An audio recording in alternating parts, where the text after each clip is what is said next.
আমার ইচ্ছে হলে আপনাকে চুমু খাবো, জড়িয়ে ধরবো, মন চাইলে যখন তখন আপনাকে কোলে নিব। আপনি আমায় বাধা দিতে পারবেন না মহুয়া। বাধা দিলেও সেই বাধা আমি মানব না। নেশালো কণ্ঠে রিহান কথাটি বলে টুকুস করে মহুয়ার চিবুকে শব্দ করে চুমু খেলো। মহুয়া রাগান্বিত চিত্রে রিহানের দিকে চাহিল। ছেলেটা তার হাত পা বেঁধেছে দেখে নিহাত এসব সহ্য করতে হচ্ছে। হাত পা দড়ি দিয়ে বাঁধা না থাকলে নির্ঘাত আজ তুলকালাম করেই তবেই ছাড়ত মহুয়া। কিরমির কণ্ঠে আওড়ালো মহুয়া। এসব কোন ধরনের পাগলামো রিহান? এতদিন বাড়িতে জ্বালিয়েছেন, এখন আমার অফিসে এসে জ্বালানো শুরু করলেন। আমি অতিষ্ঠ পুরো। হাতের পায়ের দড়িগুলো খুলে দিন বলছি রিয়ান। আমি তো তাই চাই, আপনি অতিষ্ঠ হন, তবেই তো আমার কথা সারাদিন আপনার মনে পড়বে। দড়ি এখন খুলবো না, আগে আমার লোক পানি হ্যান্ড ওয়াশ নিয়ে আসবে। আপনি সেই হ্যান্ড ওয়াশ পানি দিয়ে হাত ধৌত করবেন, তারপর আপনি এই বাঁধন থেকে ছাড়া পাবেন। আপনি কি পাগল হয়ে গেছেন রিয়ান?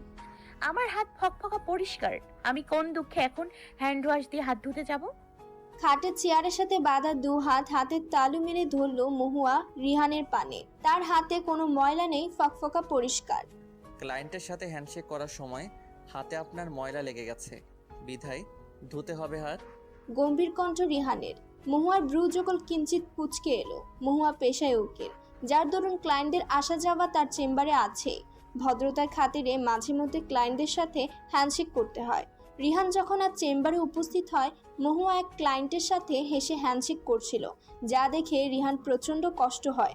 তবুও নিজেকে কন্ট্রোল করে লোকটা যাওয়ার অপেক্ষায়। লোকটা যাওয়ার সাথে হুমড়ি খেয়ে চেম্বারে ঢুকে সে। রিহানের দলবল দড়ি নিয়ে আসে। রিহান রাগান্বিত হয়ে ফট করে মহুয়াকে একটা কাঠের চেয়ারে বসিয়ে দড়ি দিয়ে হাত পা বাঁধে এবং লোকদের নির্দেশ করে হ্যান্ডওয়াশ পানি নিয়ে আসার জন্যে। মহুয়ার কণ্ঠে কাঠিন্যের রেশ মিলিয়ে গেল। মিলিয়ে যাওয়া কণ্ঠে বলল মহুয়া। আপনি সত্যি সত্যি পাগল হয়ে গেছেন রিয়ান। সুস্থ স্বাভাবিক মানুষের ব্যবহার এমন না। প্লিজ ইমিডিয়েটলি সাইকোলজিস্ট দেখান আপনি, নতুবা পাবনায় যাওয়া থেকে আপনাকে আপনার মেয়র বাবাও আটকাতে পারবে না। রিহান চোখে হাসলো, নিষ্পাপ স্বরে বলল, আপনার প্রেমে পড়ার পর অর্ধেক পাগল হয়েছি, আপনাকে বিয়ে করে এবার ফুল পাগল হতে চাই। ঠাট্টা করছেন? সিরিয়াস আমি। চকলেট খান, আপনাকে আজ চকলেট পাঠিয়েছিলাম আমার লোকের দ্বারাই, নিননি কেন? আমি বাচ্চা নই যে প্রতিদিন 4 বক্স 5 বক্স চকলেট খাবো। তেতো মুখে বলল মহুয়া। প্রতিদিন রিহান রাতের বেলা মহুয়ার জন্য অনেকগুলো করে চকলেট কিনে, অতঃপর সকালে ঘুম থেকে উঠে মহুয়ার বাড়ির সামনে গিয়ে মহুয়াকে দেয়। মহুয়া নিতে না চাইলে রিহান শাসায়। বিরক্ত হয়ে মহুয়া চকলেটগুলো নেয়, অতঃপর রাস্তার সুবিধা বঞ্চিত বাচ্চাদের বিলিয়ে থাকে। একটা চকলেটও মহুয়া খায় না। যদিও রিহানের অজানা বিষয়টি, আজ রিহান নিজে না এসে তার দলবল দিয়ে চকলেট পাঠিয়েছিল, যার দরুন আজ নাকচ করে মহুয়া চকলেট নিতে। ফলস্বরূপ রিহান কথাটি জানার সাথে তার ল চেম্বারে দ্বিগুণ চকলেট নিয়ে হাজির হয়। রিহান গম্ভীর স্বরে পুনরায় বলল, আপনি মিনিটে মিনিটে চকলেট খাবেন আর আমায় মনে করবেন। চকলেট শেষ হলে আমায় বলবেন, আমি আবার কিনে আপনার বাড়িতে চকলেট ট্রাকে ট্রাকে পাঠাবো। যতদিন নিজের ইচ্ছায় না বলবেন চকলেটের কথা, আমি প্রতিদিন এইভাবে চকলেট আনবো। হুটহাট এইভাবে আপনার চেম্বারে আসবো, আমাকে কেউ আটকাতে পারবে না। বলেই কিটক্যাট চকলেটের কাগজ খুলে এক টুকরো মহুয়ার মুখে জোর করে পুরে দিল রিহান। মহুয়ার 2 হাত কচলিয়ে 3-3 বার ধুয়ে দিল রিহান। চতুর্থবারে হাতের তালুতে হ্যান্ডওয়াশ দিতে নিলে মহুয়া এক প্রকার ক্ষেপে যায়। অনেক সহ্য করেছে, আর নয়। এই ছেলের সাহস বেড়ে গেছে। মেয়রের ছেলে দেখে কি মাথা কিনে নিয়েছে নাকি? কর্কশ কণ্ঠে হেসে মহুয়া চেয়ারে বেঁধে থাকা অবস্থায় আওড়ায়। অনেক তামাশা হয়েছে রিয়ান। দড়িগুলো খুলে দিন, নতুবা আমার থেকে আপনাকে কেউ বাঁচাতে পারবে না। আপনার নামে আমি থানায় ডায়েরি করব। এতে আপনার বাবার এতদিনের মান সম্মানে 1 মিনিটে ধুলোয় মিশে যাবে। হুমকি দিচ্ছেন আমাকে? জেলে ভরবেন আমায়? আমি রাজি আছি জেলে যেতে, যদি বা আপনি আমায় থানা থেকে ছাড়িয়ে আনেন। তাছাড়া আমি তো কোনো খারাপ কাজে জেলে যাব না যে আমার ড্যাডের সম্মানহানি হবে। আপনার নামে তো আমি নারী নির্যাতনের মামলা করব। এতটা ভোলা ভালা ভাববেন না আমায়। এটা নিশ্চয়ই ভালো হবে না আপনার বা আপনার বাবার জন্য। আপনাকে কি আমি মেরেছি মহুয়া? বকেছি? আমার যতদূর মনে আছে এই দুইটার কিছুই করিনি আমি। তাহলে নারী নির্যাতন আসে কোথা থেকে? প্রমাণ ছাড়া কিছু হয় না। পাঞ্চে মুখ করে মহুয়া বলল, চুমু খাওয়াকে কি বলে? মহুয়ার উদ্ভট প্রশ্নে চোখে হাসলো রিহান। ঠোঁট ফাঁকা হলো না ক্ষীণ। ছেলেটাকে হাসলে কত না সুন্দর লাগে। মহুয়ার বক্ষস্থল যে ঝলকে ওঠে এই অসামান্য হাসিতে। ছেলেটা আদৌ এটা জানে? রিহান দুষ্টুমি কণ্ঠে আওড়ালো, জানেন তো, আপনি নারী নির্যাতন আদর দুইটিকে একসাথে গুলিয়ে ফেলছেন মহুয়া। ভবিষ্যতে খুব প্রবলেম ফেস করতে হবে আপনাকে, সঙ্গে আমাকেও। আমি এসব প্রবলেমে পড়তে রাজি নই। একদিন সময় নিয়ে আদর নারী নির্যাতনের ফারাক আপনাকে বুঝিয়ে দেব, কেমন? মহুয়া ফ্যালফ্যাল করে রিহানের দিকে তাকালো। মুখ ফসকে না হয় একটা বাক্য বলেই ফেলেছে, তাই বলে এত দূর? ছি ছি, কথার কি ছিরি। মহুয়া বিড়বিড় করে বলে উঠল। এ আমি কোন পাগলের খপ্পরে পড়লাম খোদা। রিহান মৃদু হাসলো। মহুয়ার মুখের দিকে ঝুঁকে কানে ফিসফিস করে বলল, রিহান পাগলের খপ্পরে পড়েছেন ম্যাডাম। এই খপ্পর থেকে আজীবন আপনার নিস্তার নেই, অন্তত আমি তা হতে দিব না। সন্ধ্যা নেমে এসেছে পৃথিবীতে। যতদূর চোখ যায় নিকোষ কালো অন্ধকার। রিহান ক্লান্ত শরীরে নিজের বাড়িতে ঢুকলো। সারাদিন আজ খাটাখাটুনি করে দিনের সমাপ্তি ঘটেছে। রিহানের বাড়িটি 6 তলা বিশিষ্ট। রিহান পরিবার সহ 4 তলায় থাকে। সদর দরজায় প্রবেশ করতে না করতে এক ঝুড়ি অভিযোগ নিয়ে আসলো মুমিন। কটমট করে রিহানকে বিচার দিল। মন আমায় আবার শাসিয়েছে ব্রো। আমাকে সে নাকি এবার পুলিশে দিয়ে ছাড়বে। দোষ কি ছিল জানো আমার? বরাবরের মতোই রিহান চোখে হাসলো। ছেলেটার ঠোঁট প্রসারিত করেও তো হাসতে পারে। চোখে হাসলে কতটা মাধুর্য ফুটে ওঠে মুখে। তুমিন রিহানের ছোট ভাই, এবার অনার্স 2য় বর্ষে ইংলিশ নিয়ে পড়ছে। মুন হচ্ছে মহুয়ার ছোট বোন, ইন্টার 2nd ইয়ারে মেয়েটা। 1 বছর ধরে তুমিন আধা জল খেয়ে মুনের পেছনে পড়ে আছে। মেয়েটা তাকে ঘুরেও দেখছে না, যাকে এক কথায় বলে পাত্তা না দেওয়া। রিহান তুমিনের কাঁধে হাত রেখে তুমিনকে নিয়ে নিজের কক্ষের দিকে ধাবিত হলো। যেতে যেতেই বলল, কি দোষ ছিল তার? আজ মুনের কলেজের সামনে গিয়েছিলাম ব্রো। গিয়ে দেখি মেয়েটা এই গরমের মধ্যে রোদে দাঁড়িয়ে গেটের সামনে ফুচকা খাচ্ছে বান্ধবীদের নিয়ে। তুমি তো জানোই ইদানিং কি গরমটাই না পড়েছে। আমি এগিয়ে গিয়ে বললাম, এই গরমে এসব খেতে নেই। মেয়েটা আমার দিকে চোখ গরম করে তাকালো। আমার কথা তো পাত্তাই দিল না, উল্টে বলল, ফুচকা এমন একটা খাবার যে মেয়েরা তাদের বয়ফ্রেন্ড ছেড়ে দেওয়ার ক্ষমতা রাখে এটার জন্য। নেক্সট ডে আমার কাছে হস্তক্ষেপ করার চেষ্টা করলে পুলিশে দিব আমি তোমায়। দুঃখী কণ্ঠে বলল তুমিন। রিহান মৃদু হাসলো। তুমিন তা দেখে মন খারাপ করে বলল, তুমিও হাসছো ব্রো? কেউ আমার মনের দুঃখ বোঝে না। তুমি প্লিজ মহুয়া ভাবিকে যত দ্রুত সম্ভব বিয়ে করে আমাদের বাড়িতে নিয়ে আসো। আমি তার বোনের নালিশ তাকে করব।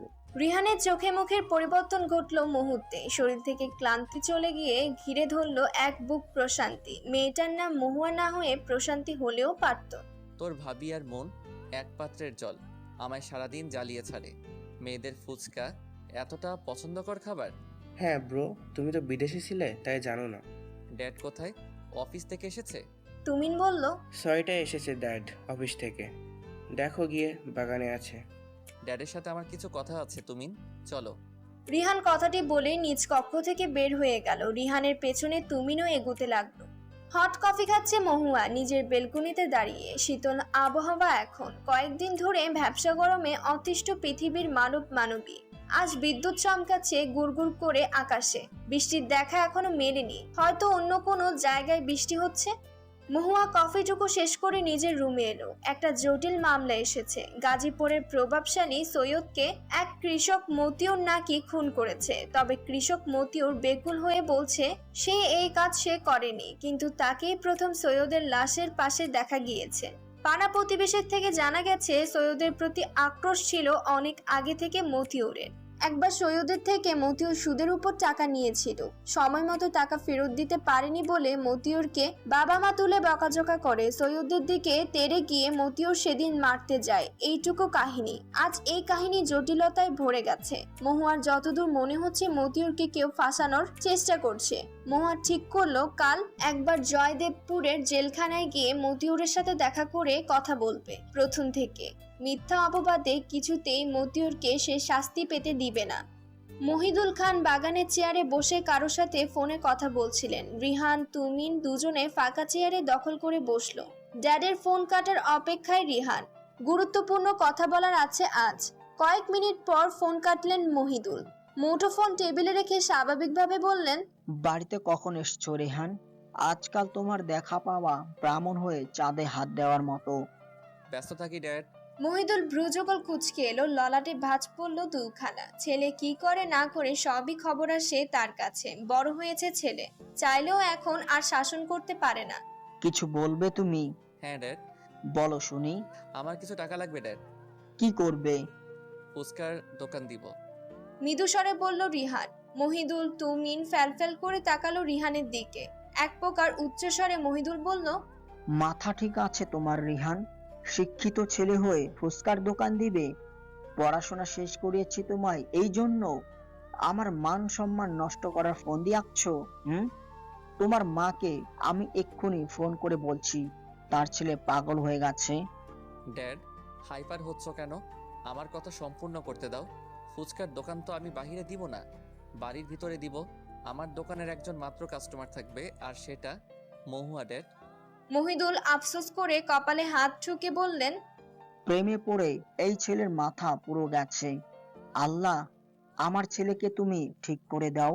জেলখানার বাইরে অপেক্ষারত মহুয়া মূলত মতিউরের সাথে দেখা করতে আসা। মতিউরকে ডেকে আনতে গেছে এক কনস্টেবল। জেলখানার চারপাশ মানুষ আসা যাওয়া করছে। অনেকে জেলখানার বাইরে বসে স্বজনকে দেখার আশায়। দু একটা আসামিকে হাতে পায়ে শিকল দিয়ে বেঁধে জেলখানার ভেতরে রাখা। মহুয়ার কষ্ট হলো, বড্ড কষ্ট। তাদের এভাবে দেখে কি বা করার? পাপ করলে পাপের শাস্তি যে ভোগ করতে হয়, এইটাই যে নিয়ম আদিকাল থেকে হয়ে আসছে। মতিউর মহুয়ার দিকে এসে জড়কণ্ঠে বলল, আসসালামু আলাইকুম আপা। মহুয়া মুচকি এসে বলল, ওয়ালাইকুম আসসালাম। কেমন আছেন চাচা? এই তো আছি আপা, খুনের আসামি হইয়া জেলে পস্তাছি। আপা, আপনি কি আমার উকিল? মহুয়া ছোট্ট করে বলল, হুম। শুধু শুধু আপনার সময় নষ্ট আপা। বাজেভাবে আমি ফাঁসে গেছি। এই ফাঁস গলায় কাটার আকারে পরিণত হয়েছে। কেউ পারবে না আমাকে ছাড়াইতে। সারা জীবন আমার জেলে পচা মরার লাগবে। চোখের পানি ফেলে কথাগুলো বলল মতিউর। মহুয়া এগিয়ে আসে মতিউরের দিকে, সযত্নে মতিউরের চোখের পানি মুছে দেয়। মতিউর উৎকণ্ঠা স্বরে শুধালো, কি করতেছেন আপা? আমার শরীরে নোংরা, আপনার জামাই ভরবো। ভরলে ভরবে, সমস্যা কি? এবার প্রথম থেকে ঘটনাগুলো বলুন তো। ওই দিন সন্ধ্যায় ঠিক কি হয়েছিল? ওই দিন ধান কাইটে কাটায় নিয়ে পাকার মোড়ে রাস্তা দিয়ে আমি যাইতেছিলাম। সৈয়দের বাড়ি পাশ দিয়ে আমার বাড়িতে যাওয়া লাগে। সৈয়দের বাড়ির সামনে আইলে চিৎকার শুনবার শব্দ পাই কারো। আমি দৌড়াইয়া তার বাড়ির ভেতরে যাই।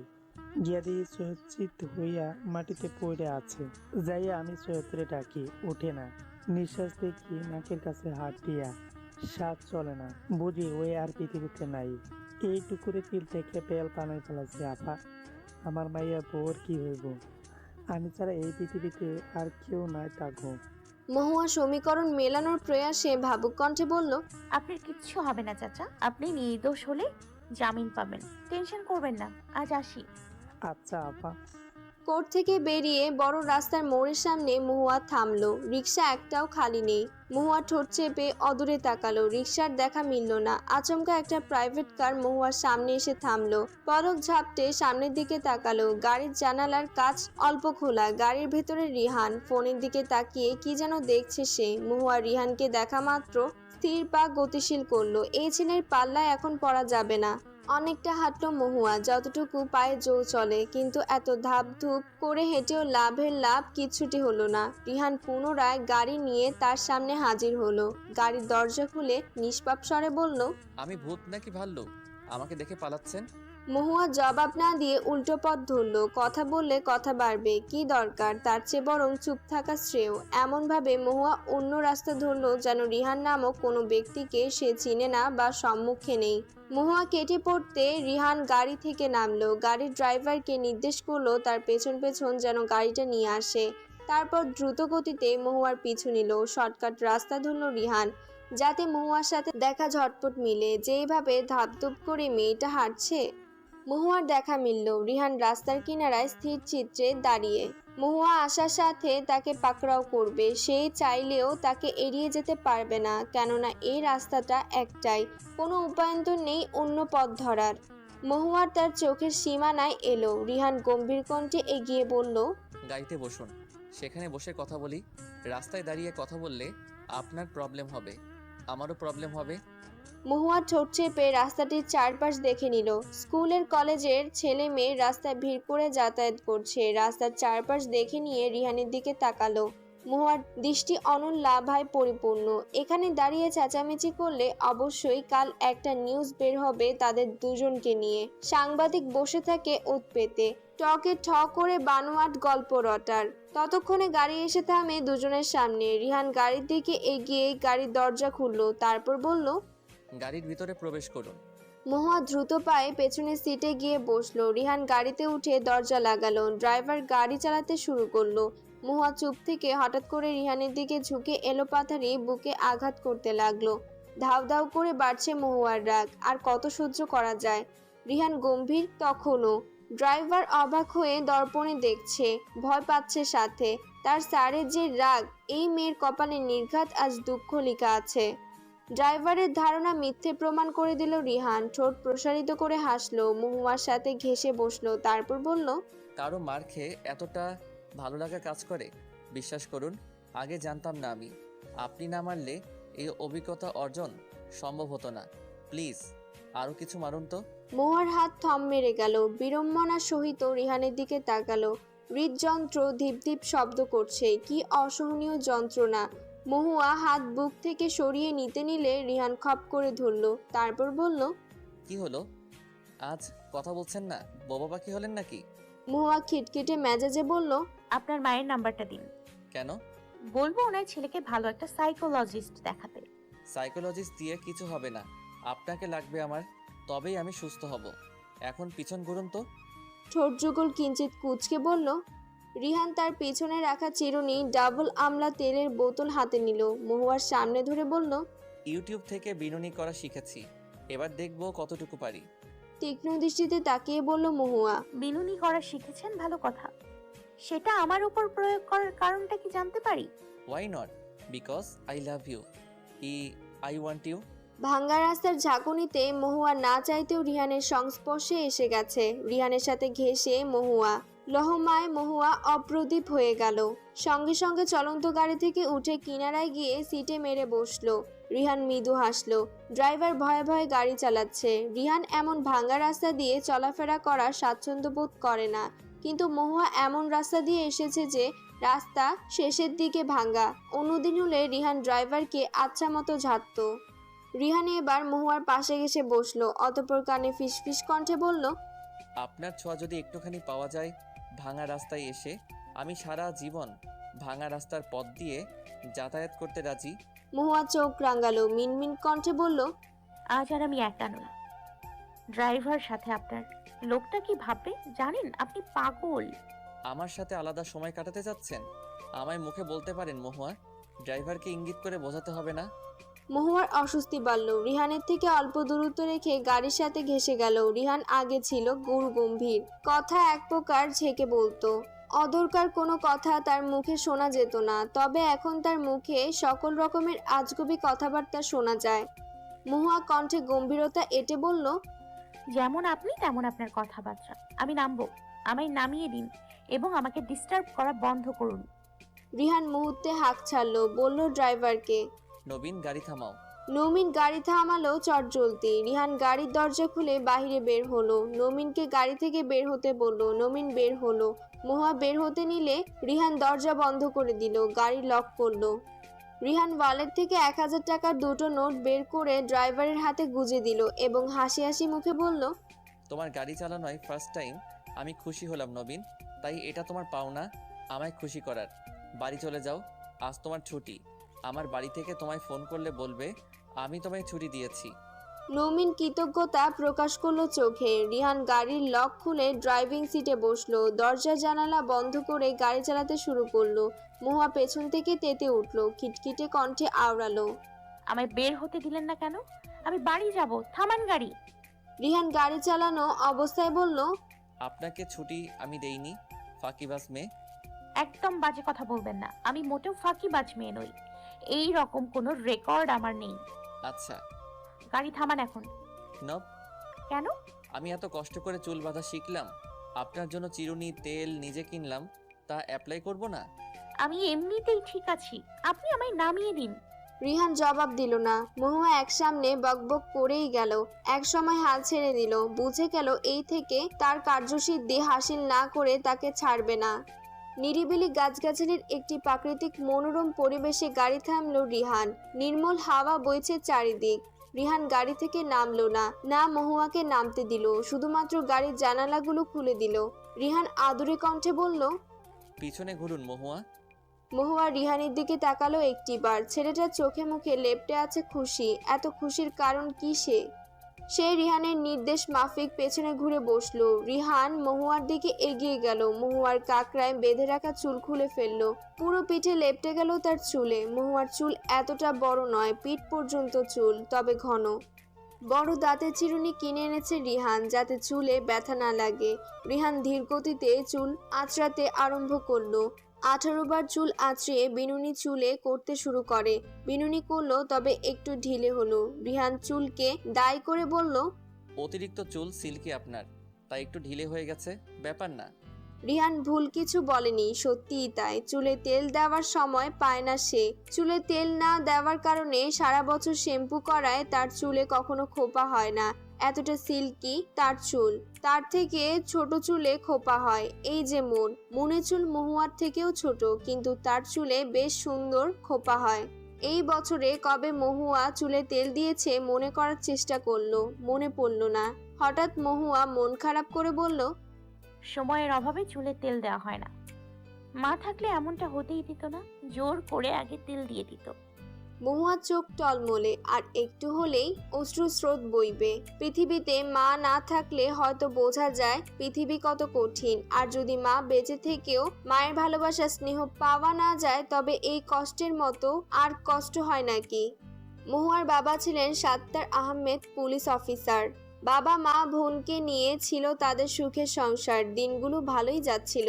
কথায় আছে, বেশি সুখ কপালে সয় না। মহুয়ার বেলায় সেই রকম। একবার রেপিসদের তদন্ত মহুয়ার বাবা সাত্তার আহমেদের কাঁধে পড়ে। তিনি তদন্ত করতে মিরপুরে যান, কিন্তু এই তদন্ত তার জীবনে কাল নামে। তরতাজা মানুষটা 3 দিনের দিন মৃত অবস্থায় নিজ ঠিকানায় আসে। গলা আলাদা করা, হাত পা আলাদা অবস্থায় ওনার লাশ উদ্ধার করে পুলিশ। কি ভয়ানক খুন! 7 বছর আগেরকার ঘটনা চোখে ভাসলে মনে হয় এটা তো কালকের ঘটনা। মহুয়ার মা আদিয়া সাত্তারের মৃত্যু মেনে নিতে পারেন না। লাশ দেখার সঙ্গে সঙ্গে 2 দিন বেহুশ থাকে। মায়ের অনুপস্থিতিতে বাধ্য হয়ে বাবার লাশ দাফন করতে হয়। কি তুফান গেছে সেই সময়, আহা! এই তুফান আর কারো জীবনে না আসুক, মহুয়া মনে প্রাণে চায়।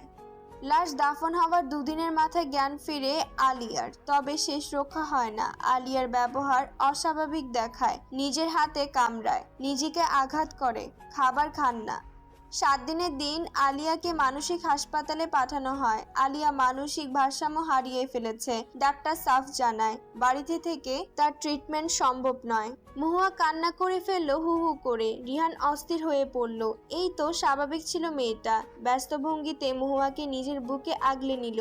2 হাতের আজলা দিয়ে যত্নে চোখের পানি মুছে দিল। আদুরে কণ্ঠে রিহান শুধালো, আমি আছি তো আপনার জীবনের ছোট ছোট বিষয় খেয়াল রাখার জন্য। আপনার মায়ের মতো না পারলেও আমার দিক থেকে কোনো ত্রুটি থাকবে না মহুয়া। এবার লক্ষ্মী মেয়ের মতো কান্না থামান দেখি। আমার যে বুক জ্বালাপোড়া করছে আপনার কান্নারত চেহারা দেখে। আপনি কি চান আপনার কান্নার অঙ্গারে আমি ভস্ম হয়ে যাই? মহুয়া এখনো রিহানের বুকে লেপ্টে। কন্তুন থামেনি মহুয়ার রিহানের আদুরে কথনে। রিহানের বুকের বা পাশে অসহনীয় যন্ত্রণা হচ্ছে। মেয়েটাকে 1 বছর ধরে সে চিনে। কখনো এভাবে মেয়েটাকে দেখেনি সে। যদি দেখেছে, কখনো প্রতিবাদী, কখনো ক্রোধিত চোখ মুখে। মহুয়াকে শক্তপোক্ত হাতে নিজের বুকের সাথে চেপে ধরল রিহান। রিহানের মাথা মহুয়ার কপালে ঠেকিয়ে কানে ফিসফিস কণ্ঠে আওড়ালো রিহান, এইভাবে কান্না করে না সোনা, আমার কষ্ট হয়। কথাটি কর্ণগ্রহরে যেতে মহুয়ার শরীর কেমন যেন করে উঠল। সর্বাঙ্গে লোম মুহূর্তে কাটা দিয়ে উঠল। কান্না থেমে গেল, চোখ হলো অনিমেষ। রিহান মহুয়ার দিকে তাকালো। মহুয়ার ঠোঁট রাঙানো খয়েরি লিপস্টিকে। কান্না করার ফলে ঠোঁট কাঁপছে মৃদু। রিহানের ভয়ঙ্কর কিছু বাসনা মাথায় ভর করলো। মুহূর্তে মহুয়াকে আস্তে ধীরে বুক থেকে সরিয়ে সিটে বসালো। পেছনে সিটে থাকা পানির বোতল ঘাড় ঘুরিয়ে এনে বোতলের ছিপি খুলে ঢকঢক করে খেলো। চোখ বন্ধ করলো, নিজেকে কন্ট্রোল করলো। অতঃপর গাড়ি চালাতে আরম্ভ করলো। সকাল 10টা। মহুয়া কাপড় ভাঁজ করে ব্যাগে ঢুকাচ্ছে, মুন কাপড় এগিয়ে সাহায্য করছে। ব্যাগ গোছানো শেষ হলে মুন নিজের ব্যাগ গুছিয়ে নিল। মতিউরের মামলার তদন্তের জন্য মহুয়া আজ শ্রীপুরে যাবে। 7 দিনের সময় নিয়েছে মহুয়া আদালত থেকে, যদিও সকল প্রমাণ মতিউরের বিরুদ্ধে। 2 দিন শ্রীপুর থাকবে মহুয়া। বিশাল বড় ফ্ল্যাটে মহুয়া তার বোনকে নিয়ে থাকে। ফ্ল্যাটটা তাদের নিজেদের। বাবা খুব শখ করে 4 তলা ফাউন্ডেশন দিয়েছিল, কিন্তু বাড়িটি মাত্র 2 তলা কমপ্লিট হয়েছে। নিচতলায় মহুয়ারা, উপরতলায় ভাড়াটে থাকে। একটা ফ্ল্যাটে বোনকে রেখে বাইরে যাবে না মহুয়া, তাই ঠিক করেছে তার বান্ধবী মৌটুসির বাসায় 2 দিন থাকবে। কলেজও কাছে হবে।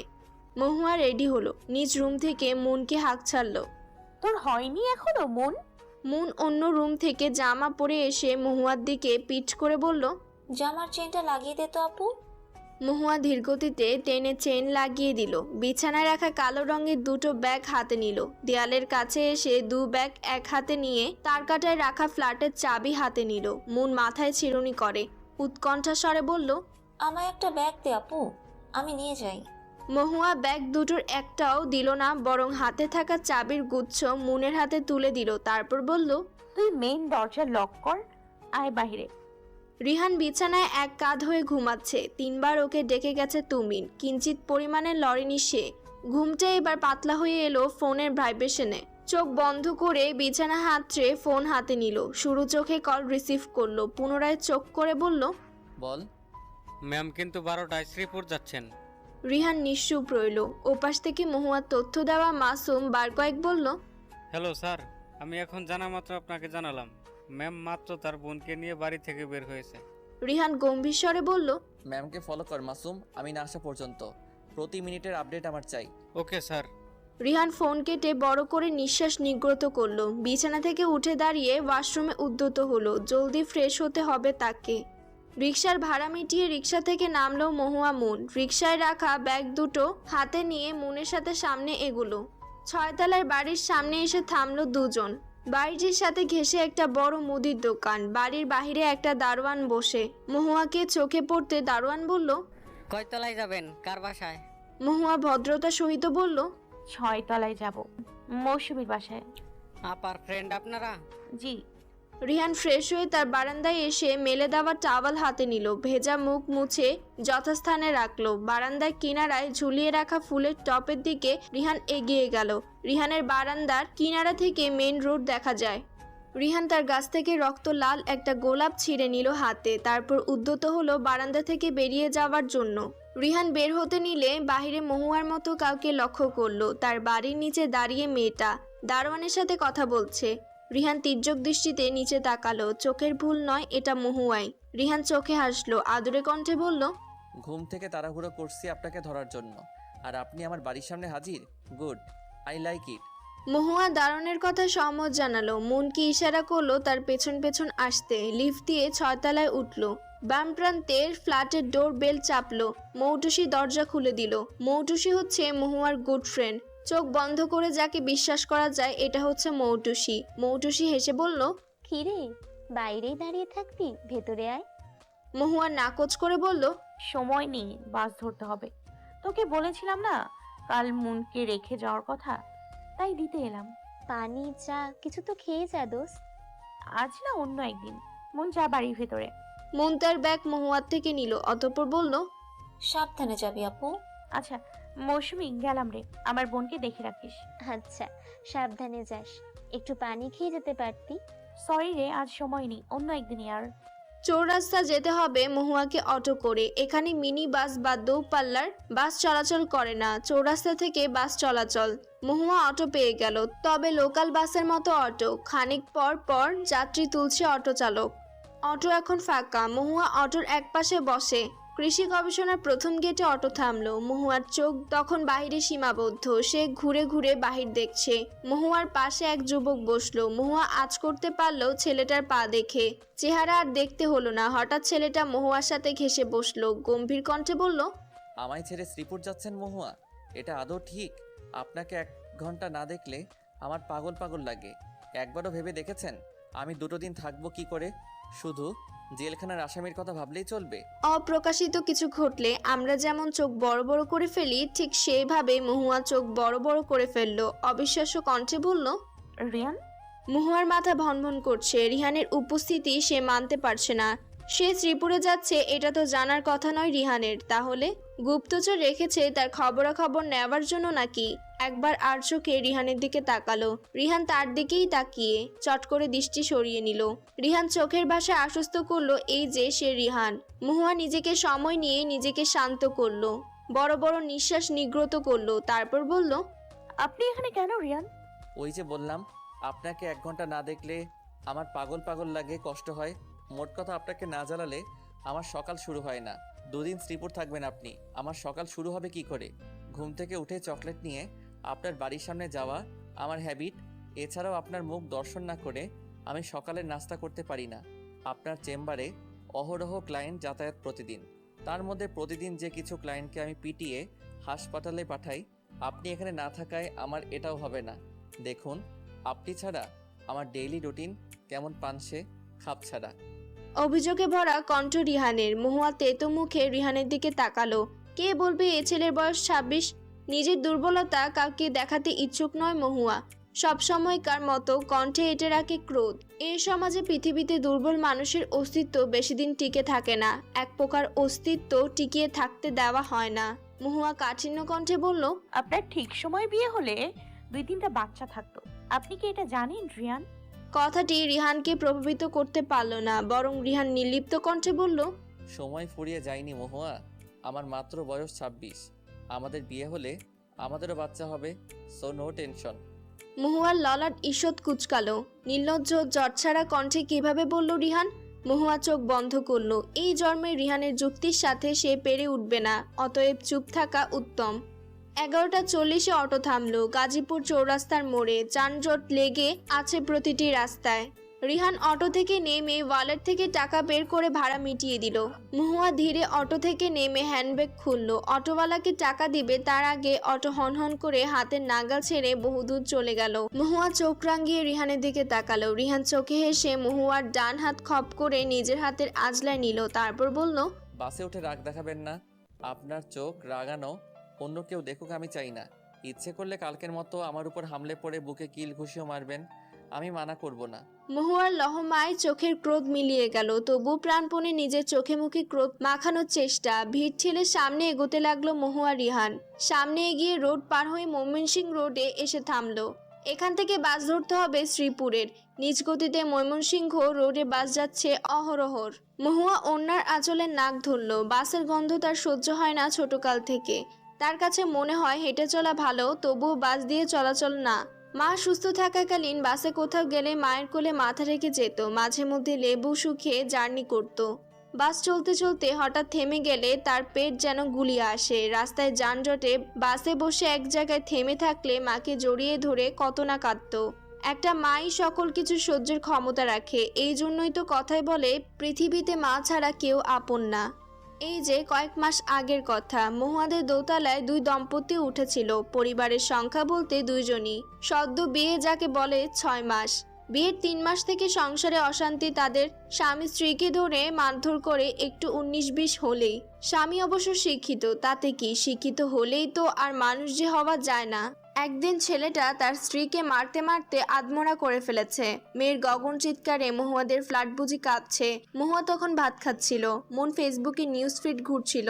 মহুয়া খাওয়া থেকে উঠে সোফা থেকে ওড়না শরীরে জড়িয়ে দ্রুত পায়ে দোতলায় যায়। মন ফোন নিয়ে পিছু নেয়। দরজায় ঠকঠক করার কিছু সময় পর মেয়েটা দরজা খুলে মহুয়াকে জড়িয়ে ধরে। মেয়েটা কাঁপছিল কি তীব্রভাবে। সেই মেয়েটার নাম তাকিয়া। তাকিয়ার শরীরে মারের দাগ। মেয়েটার স্বামী মহিন এমনভাবে তাকিয়াকে মারধর করে শরীরে কোনো দাগ থাকে না। দেওয়ালে মাথায় বাড়ি দেয়, আবার চুলের মুঠি ধরে টানে, গলায় ওড়না পেঁচিয়ে পেটে লাথি মারে, কখনো বা বুকে কিলঘুষি। তাকিয়া কান্নারত অবস্থায় মহুয়াকে সেদিন বলে, আপু, আপনার ফোন হবে? বাড়িতে একটু ফোন দিতাম। মহুয়ার কাছে তখন ফোন ছিল না, তার ফোন তার রুমে। মন ফোন এগিয়ে দিল। মেয়েটা ফোন হাতে নিল, নাম্বার ডায়াল করে পরপর কেটে দিল। মহুয়ার দিকে ফোন এগিয়ে দিল। মহুয়া তখন বলল, ফোন দাও তোমার পরিবারকে, আমি আছি। আর কতদিন এসব সহ্য করবে? ছেলের জাত হচ্ছে লয়ারের। একটু লাই পেলে পুনরায় প্রয়োগ পেয়ে এসব করে। অতি কষ্টে তাকিয়া বলল, বাড়িতে ফোন দিয়ে কিছু হবে না আপু, কেউ গুরুত্ব দেয় না আমার কথার। কয়েকদিন আগেই তো গেলাম, মা নেই 2 বছর হলো। মা থাকলে এসব সহ্য করতে হতো না। পৃথিবীতে মা যার নেই তার কেউ নেই আপু। হাউমাউ করে কাঁধে তাকিয়া মহুয়ার বুকটা সেদিন খা খা করে উঠে। মেয়েটা সত্যিই বলেছে, পৃথিবীতে মা যার নেই তার কেউ নাই আপু। একটা বাস থামলো মহুয়ার সম্মুখে। মহুয়া বাসে উঠলো। মহুয়ার পিছু পিছু রিহান বাসে উঠলো। মহুয়া জানালার সাথে সিটে বসলো। বাস প্রায় ভর্তি। মহুয়ার পাশের সিট এখনো ফিল আপ হয়নি। রিহান হেঁটে মহুয়ার পাশে বসলো। যদিও ফিল আপ হতো, রিহান ঠিক ওঠাতো কোনো কায়দায়। গাড়ি চলতে শুরু করলো। মহুয়া চুপটি করে জানালার বাইরে তাকালো। মাথা ঘুরছে তার বেশ। মা যদি আজ থাকতো, কোলে মাথা রেখে চোখ বন্ধ করা যেত। দীর্ঘশ্বাস ফেললো মহুয়া। মা তার সাথে না থেকেও খারাপ অভ্যাস ধরিয়ে গেছে।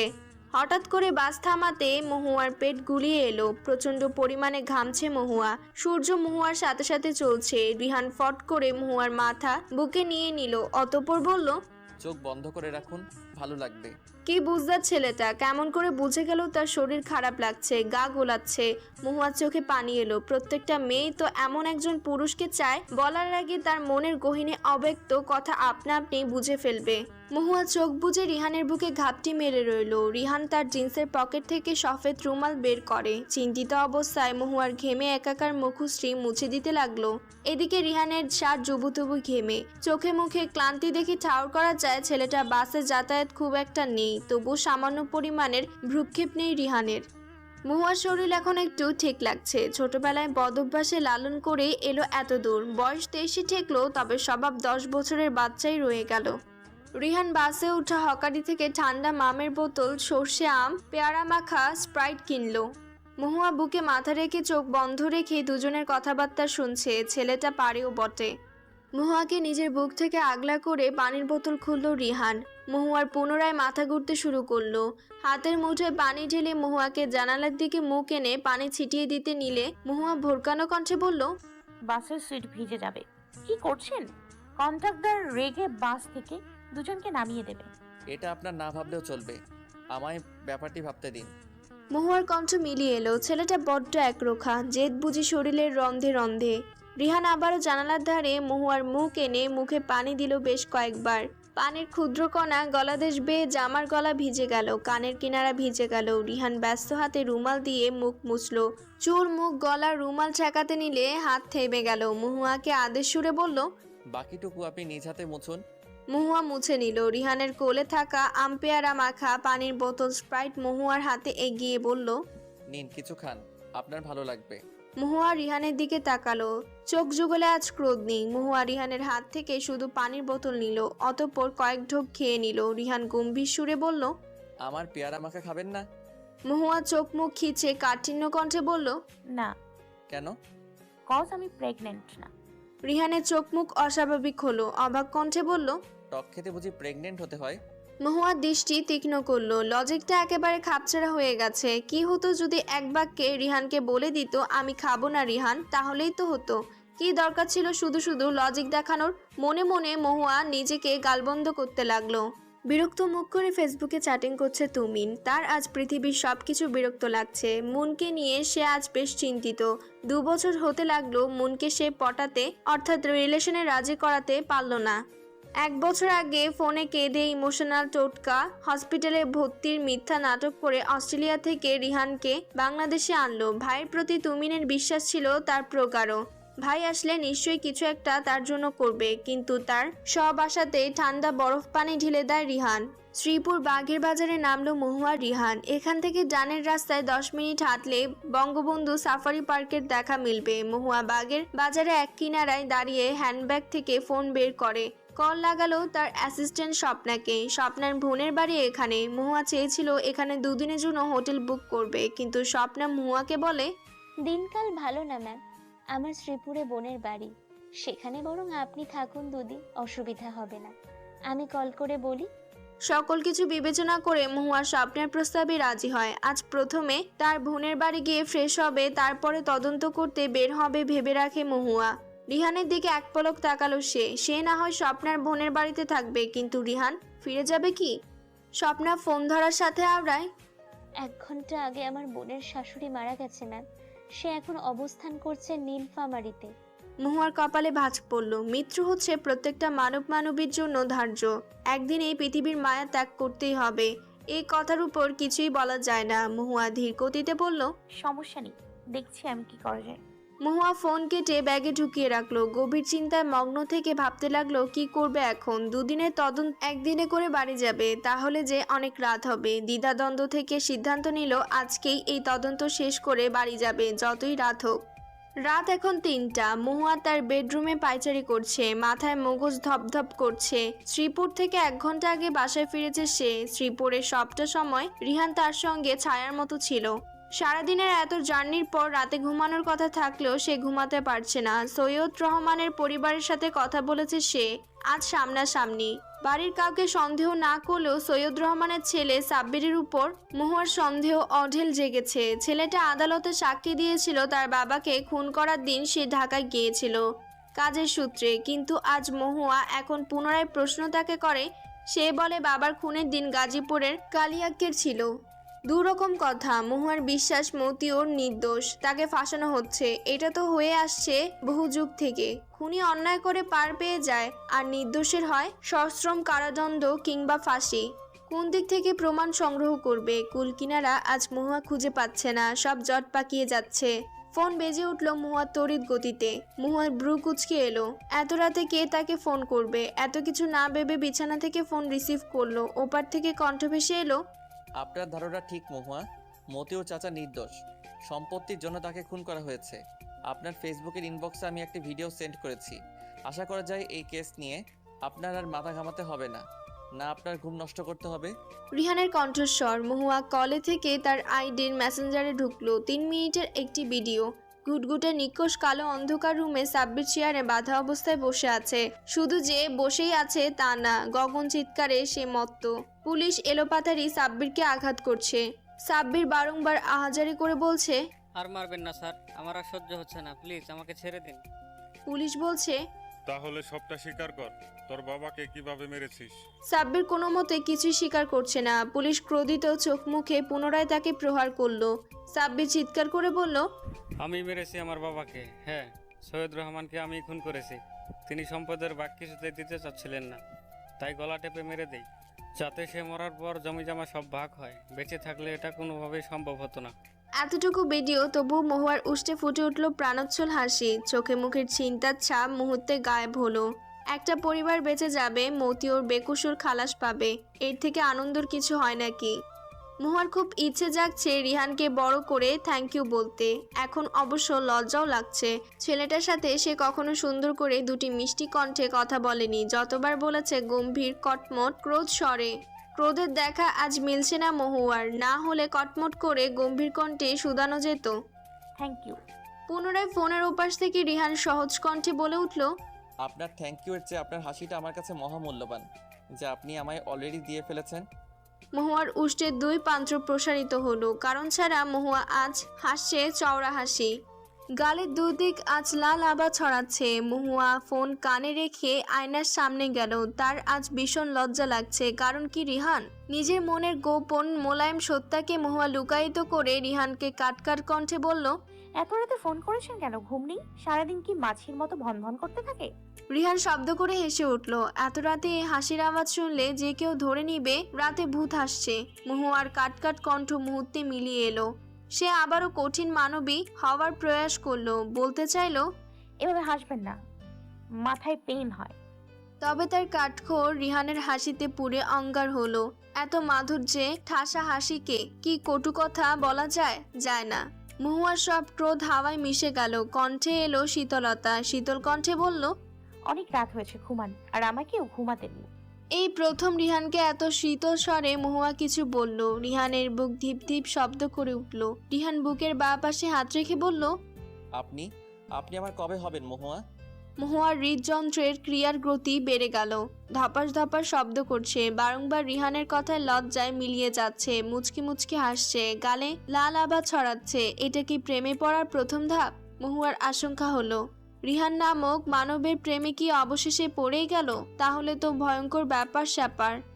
মহুয়ার রোজগারের অভ্যাস সকাল 6টায় ঘুম থেকে উঠে খালি পেটে এক গ্লাস পানি খেয়ে গল্পের বই নিয়ে টেবিলে কিংবা বিছানায় বসে যাওয়া এবং প্রতিদিন 40 মিনিট গল্পের বই পড়া। আজও ঘুম থেকে উঠে খালি পেটে পানি খেলো। এখন সকাল 6টা 50। আজ ঘুম থেকে উঠতে তার সামান্য পরিমাণ লেট হয়েছে। মহুয়ার হাতে হুমায়ুন আহমেদের লেখা অপেক্ষা উপন্যাস। অপেক্ষা বইটি মন তাকে উপহার দিয়েছিল জন্মদিনে। মহুয়ার পছন্দের লেখকদের মধ্যে হুমায়ুন আহমেদ অন্যতম। হুমায়ুন আহমেদের প্রত্যেকটা বই কৌতূহল। এটা তার বেশ লাগে। সবকিছুর ব্যাখ্যা যদি লেখক দিয়ে ফেলে পাঠক তবে ভাববেই বা কি নিয়ে। এই কয়েকদিনে অপেক্ষা বইটি তার অর্ধেক পড়া হয়েছে। মাঝখান থেকে মহুয়া বইটি পড়তে আরম্ভ করলো। বইটা খুব ইন্টারেস্টিং। মহুয়া আবার খানিক অদ্ভুত। গল্পের যতই কৌতূহল ইন্টারেস্টিং থাকুক তবুও সে প্রতিদিন মাত্র 40 মিনিট গল্পের বই পড়ে। একদিনও নড়চড় হয় না। এই যে সুপ্রভা আত্মহত্যা করলো, তারপর সুপ্রভার কি হলো? মস্ত বড় কৌতূহল। তাতেও সে কাল 40 মিনিট বইটি পড়লো, বই বন্ধ করলো। মেয়েটার কি হয়? সে কি বেঁচে যায়? ইমন কি করে? সুপ্রভা এমন করায়? মায়ের সাথে কি খুব রাগ করে ইমন? মহুয়ার মনে ভীষণ প্রশ্ন জাগ্রত হয়, তবু কাল নিজেকে দমিয়ে রাখে। অদ্ভুত মেয়ে, এরকম মেয়েও হয়? ছোট্ট সুপ্রভা তার প্রসঙ্গ অপেক্ষা উপন্যাসে আর আসবে না, কারণ তোমাদের জন্য কেউ অপেক্ষা করে থাকবে না। মৃত মানুষদের জন্য আমরা অপেক্ষা করি না, আমাদের সমস্ত অপেক্ষা জীবিতদের জন্যে।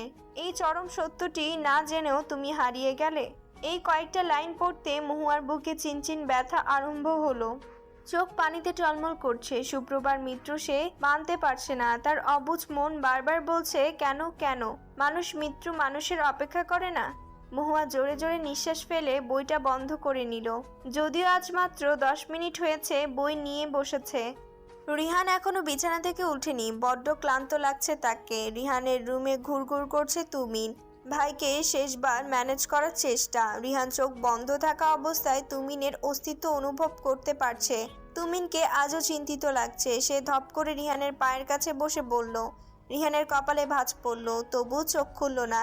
তার আজ অনেকদিন পর ড্রিঙ্ক করতে ইচ্ছে করছে। ইচ্ছেটা অতি গুরুতর। সে সচরাচর ড্রিঙ্ক করে না। আগে অবশ্য এটা ছিল তার নিত্যদিনের সঙ্গী। এই খারাপ অভ্যাসটা সে পুরোপুরি ছাড়ার চেষ্টা করছে অনেক দিন থেকে, তবুও ভুল ভবিষ্যৎ গিলে ফেলে। রিহান আজ নিয়ত করে নিল আজ সে ড্রিঙ্ক ছুঁয়েও দেখবে না। খাওয়া তো দূরের কথা। রিহান হুট করে বলে উঠল, কি হয়েছে? সকাল সকাল তুই আমার রুমে? তুমির মুহূর্তে রিহানের পা ধরলো। পা টিপে দেওয়ার মতো পুরো পা হাত দিয়ে টিপতে শুরু করলো। রিহান ভ্রু কুঁচকে ফেললো। বিছানা থেকে উঠে বসলো। বিরক্ত সুরে বলল, কি হয়েছে তোর? কথা নেই বার্তা নেই, পা টিপছিস। তুমি জানো আমি কেন এসেছি ব্রো? তোর এটাও জানা উচিত আমি কোনো হেল্প তোকে করব না। তুমির মুখমণ্ডলে আধার নেমে এলো। রিহান পুনরায় আওড়ালো, কারোর সাথে অতীতে অন্যায় করলে ভবিষ্যতে সেই অন্যায়ের ফল ভুগতে হয়, জানিস তো? আজ তুই ভুগছিস। তুই অন্যায় করেছিস, কঠোর অন্যায়। একটা কিংবা দুটো নয়, পরপর অনেকগুলো, যার ক্ষমা হয় না। বিধায় আমি তোকে কোনো হেল্প করব না। আমি সত্যিই ভালোবাসি মনকে ব্রো। প্লিজ তুমি একটু মনকে বুঝাও। তুমি বললেও ঠিক বুঝবে। রিহান গম্ভীর স্বরে বলল, ভালোবাসি এই কথাটা আর কয়জন মেয়েকে বলছিস তুমি? তুমি ছোট্ট করে ঢোক গিলে নিল। পরিস্থিতি স্বাভাবিক লাগছে না, তবুও মিনমিন কণ্ঠে বলল, অনেক মেয়েকেই বলেছি ব্রো। রিহান বিছানা থেকে উঠে পড়ল। ব্যস্ত পায়ে বারান্দা থেকে তোয়ালে গলায় পেঁচিয়ে নিল।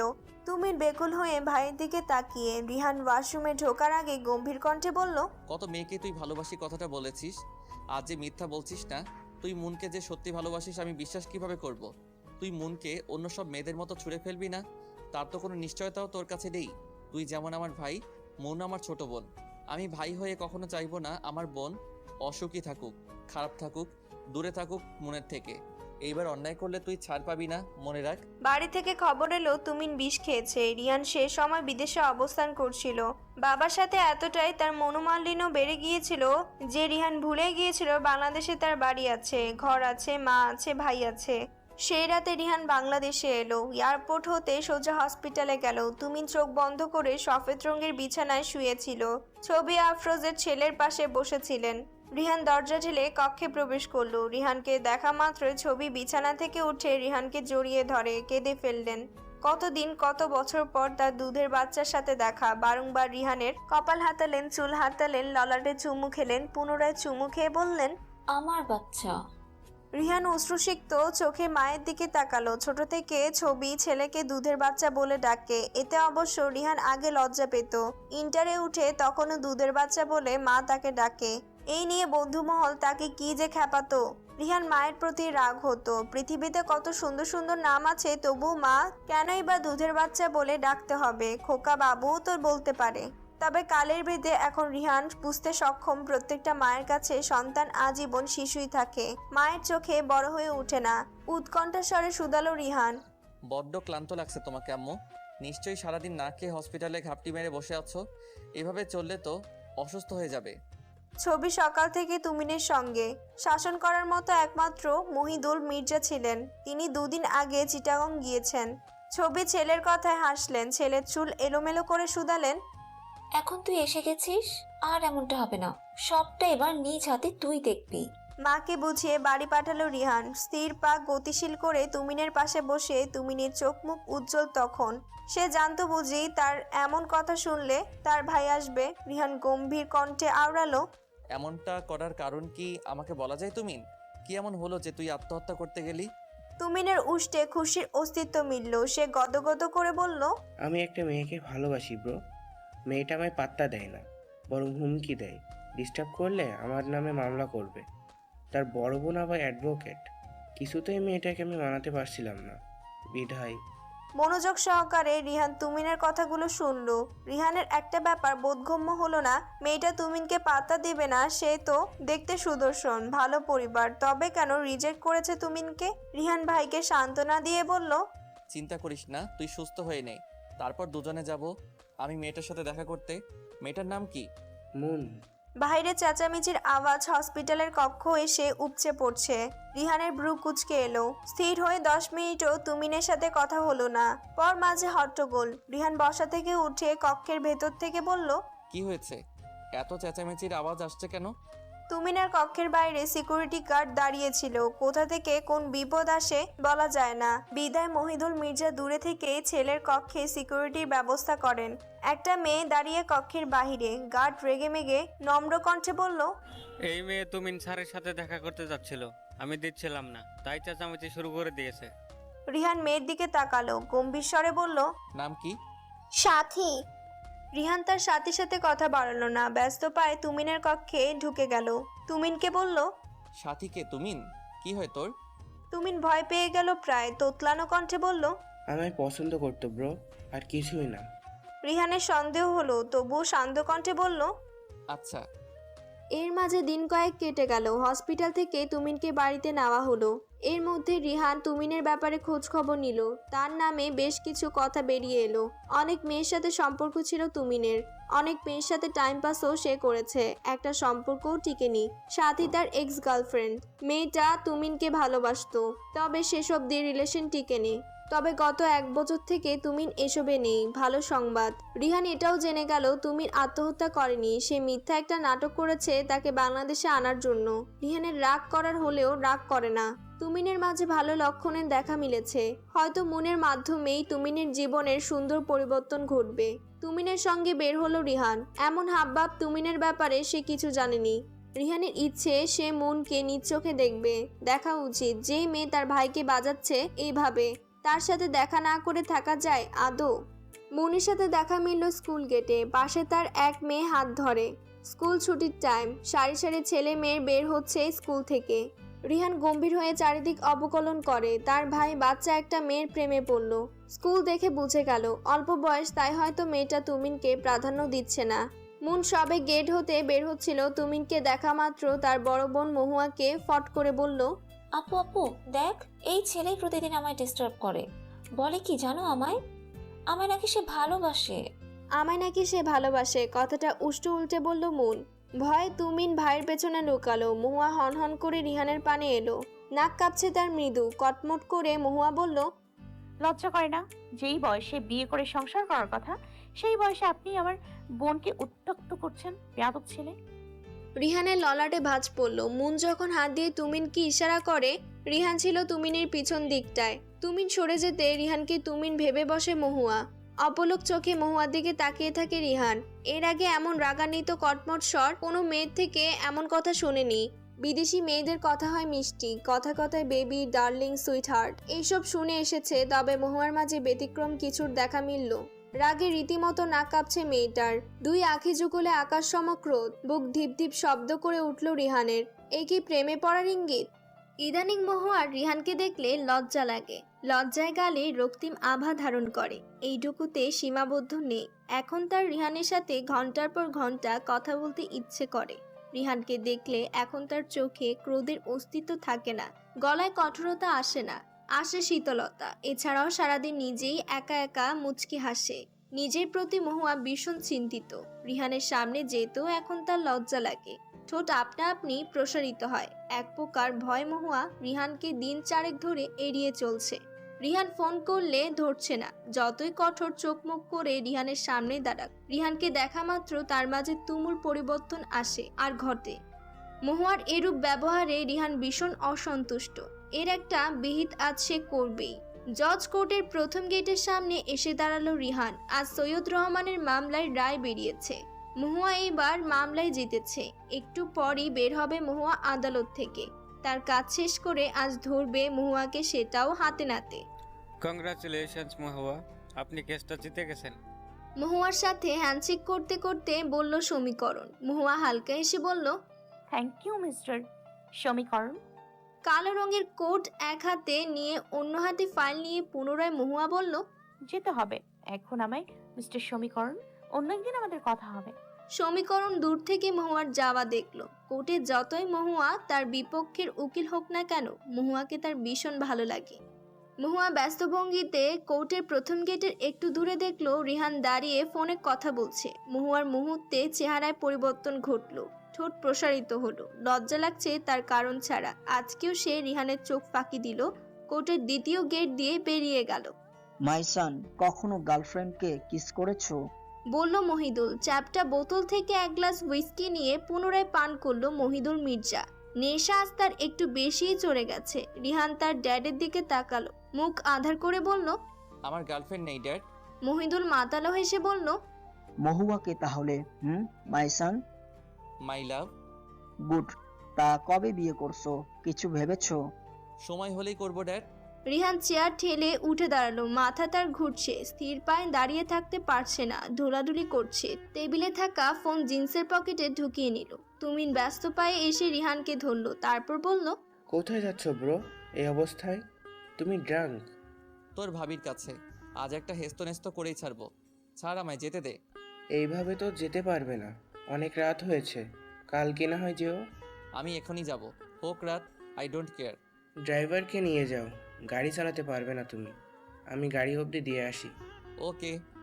রিহান বাড়ি থেকে বের হতে নিয়ে থামলো। মহিদুর মির্জাকে মাতাল কণ্ঠে বলল, ড্যাড তুমি এখন একা ড্রিঙ্ক করো, আমি তোমার বৌমার কাছে যাই। মহিদুল সম্মতি দিল। মাতাল কণ্ঠে বলল, ওকে মাইসান।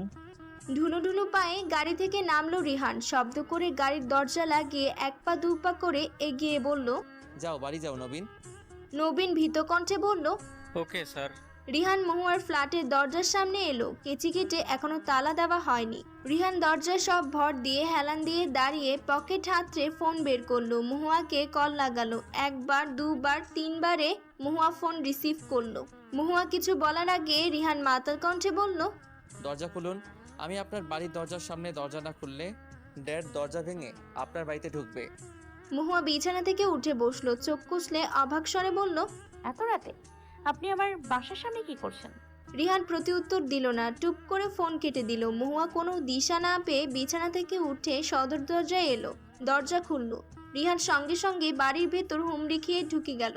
এলোমেলো পায়ে দরজার সিটকিরি লাগালো। মহুয়া বড় বড় চোখ করে রিহানকে দেখছে। চুল এলোমেলো, সাদা শার্টের ইন নষ্ট হয়ে গেছে, চোখ জোড়া ঘোলাটে। মহুয়ার আজ ভয় লাগছে। পাশের ঘরে মন ঘুমিয়ে একটু যদি আজ করতে পারে, যতই হোক বড় বোন সে। রিহান কোনো গন্ডগোল করার আগে রিহানের হাত মহুয়া ধরে টেনে নিজের রুমে নিয়ে গেল। দরজা লাগালো। কণ্ঠে কঠোরতা এনে বলল, মদ খেয়েছেন? রিহান মহুয়ার দিকে গভীর দৃষ্টিতে তাকালো। মহুয়ার দিকে এগিয়ে বলল, মদ খাইনি তো, ড্রিঙ্ক করেছি। হাতের আঙ্গুল দিয়ে দেখালো কতটুকু খেয়েছে। মহুয়া কঠোর চোখ মুখ করে তাকালেও রিহানের জবাবে ঠোঁট প্রসারিত হলো। রিহান মহুয়ার অতি নিকটে এলো। মহুয়া বিচলিত হয়ে সরতে নিল। তার আগে রিহান মহুয়াকে ধরে ফেললো, নিজের সাথে মহুয়াকে চেপে ধরলো, কৌতূহল স্বরে বলল, একটা চুমু খাই। তোমার একটা চুমু খেলে তুমি কি খুব রাগ করবে মহুয়া? প্যালফেল চোখে মহুয়া রিহানের দিকে তাকালো। রিহানও তার দিকেই তাকিয়ে। মহুয়া ভীত কণ্ঠে কিছু আওড়াতে নিল, তবে আওড়ানোর আগে রিহানের উষ্ঠদয় মহুয়ার অধর ছুঁয়ে ফেললো। মহুয়ার সর্বাঙ্গে কম্পিত হলো। রিহান উন্মতের মতো মহুয়ার অধরে গভীর স্পর্শ এঁকে দিতে লাগলো। মহুয়া কম্পিত হাতে রিহানকে দূরে সরানোর চেষ্টা করলেও পারল না। উপায়ন্তর না পেয়ে মহুয়ার শক্ত হাতে রিহানের চুল খামচে ধরলো। রিহান এক সময় হাঁপিয়ে ঠোঁট ছেড়ে জোরে জোরে শ্বাস নিতে লাগলো। মহুয়া ভারী নিঃশ্বাস ফেলছে। মহুয়ার উষ্ঠ পুনরায় ছুলো, প্রগাঢ় করে চুমু খেলো। মহুয়ার গলদেশে মুখ গুজে মহুয়াকে শক্ত করে জড়িয়ে ধরে অস্ফুট স্বরে বলল, ভালোবাসি মহুয়া। রিহান মুহূর্তে অচেতন হয়ে মহুয়ার উপর তার সব ভর ছেড়ে দিল। মহুয়া দু হাতে রিহানকে ধরে নিল, মেঝেতে বসালো, রিহানের চুল এলোমেলো করে দিল, রিহানের কানের দিকে ঝুঁকলো। ফিসফিস কণ্ঠে মহুয়া আওড়ালো, আমিও তোমায় ভালোবাসি রিয়ান। রাত 2টোর দিকে মেন্টাল হসপিটাল থেকে ডক্টর শিমুলের কল এলো মহুয়ার ফোনে। রিহান তখনও মহুয়ার কোলে অর্ধচেতন। মহুয়ার হাতের নাগালের বাহিরে তার ফোন। বিছানার এক কোণায় ফোন বাজছে। পুনরায় রিহানকে কোনো রকমে মেঝে থেকে উঠানোর চেষ্টা করলো মহুয়া। এইবার চেষ্টার আলো মিলল। রিহানের দুহাত মহুয়ার গলা পেঁচিয়ে আছে। রিহানকে মেঝে থেকে উঠিয়ে সাবধানে বিছানায় এক প্রান্তে শুইয়ে দিল। রিহান মহুয়ার গলা জড়িয়ে রাখা অবস্থায় বাচ্চা সুলভ কণ্ঠে বারংবার রিহান বলছে, ভালোবাসি মহু, ভালোবাসি। মহুয়া রাগ করতে চেয়েও পারছে না, বুক তার থিপ থিপ করছে। রিহানের দিকে শান্ত দৃষ্টিতে তাকালো। রিহানের হাত সরানোর চেষ্টা করে বলল, হ্যাঁ জানি আপনি আমায় ভালোবাসেন রিয়ান, এবার আমার গলা ছাড়ুন, ফোন বাজছে। রিহান ধুম করে রেগে গেল। দু হাতে আরো শক্ত করে গলা পেঁচিয়ে ধরলো। ভাঙা কণ্ঠে বলল, জানি মানে কি? ভালোবাসার জবাব দিতে হয় ভালোবাসার স্বীকারোক্তি দিয়ে। আগে আমার ভালোবাসার উত্তর দাও। মহুয়ার ললাট ঈষৎ কুচকালো, তারপর বলল, এখন দিতেই হবে, ফোন বাজছে, আগে কথা বলে আসি। না, আগে উত্তর।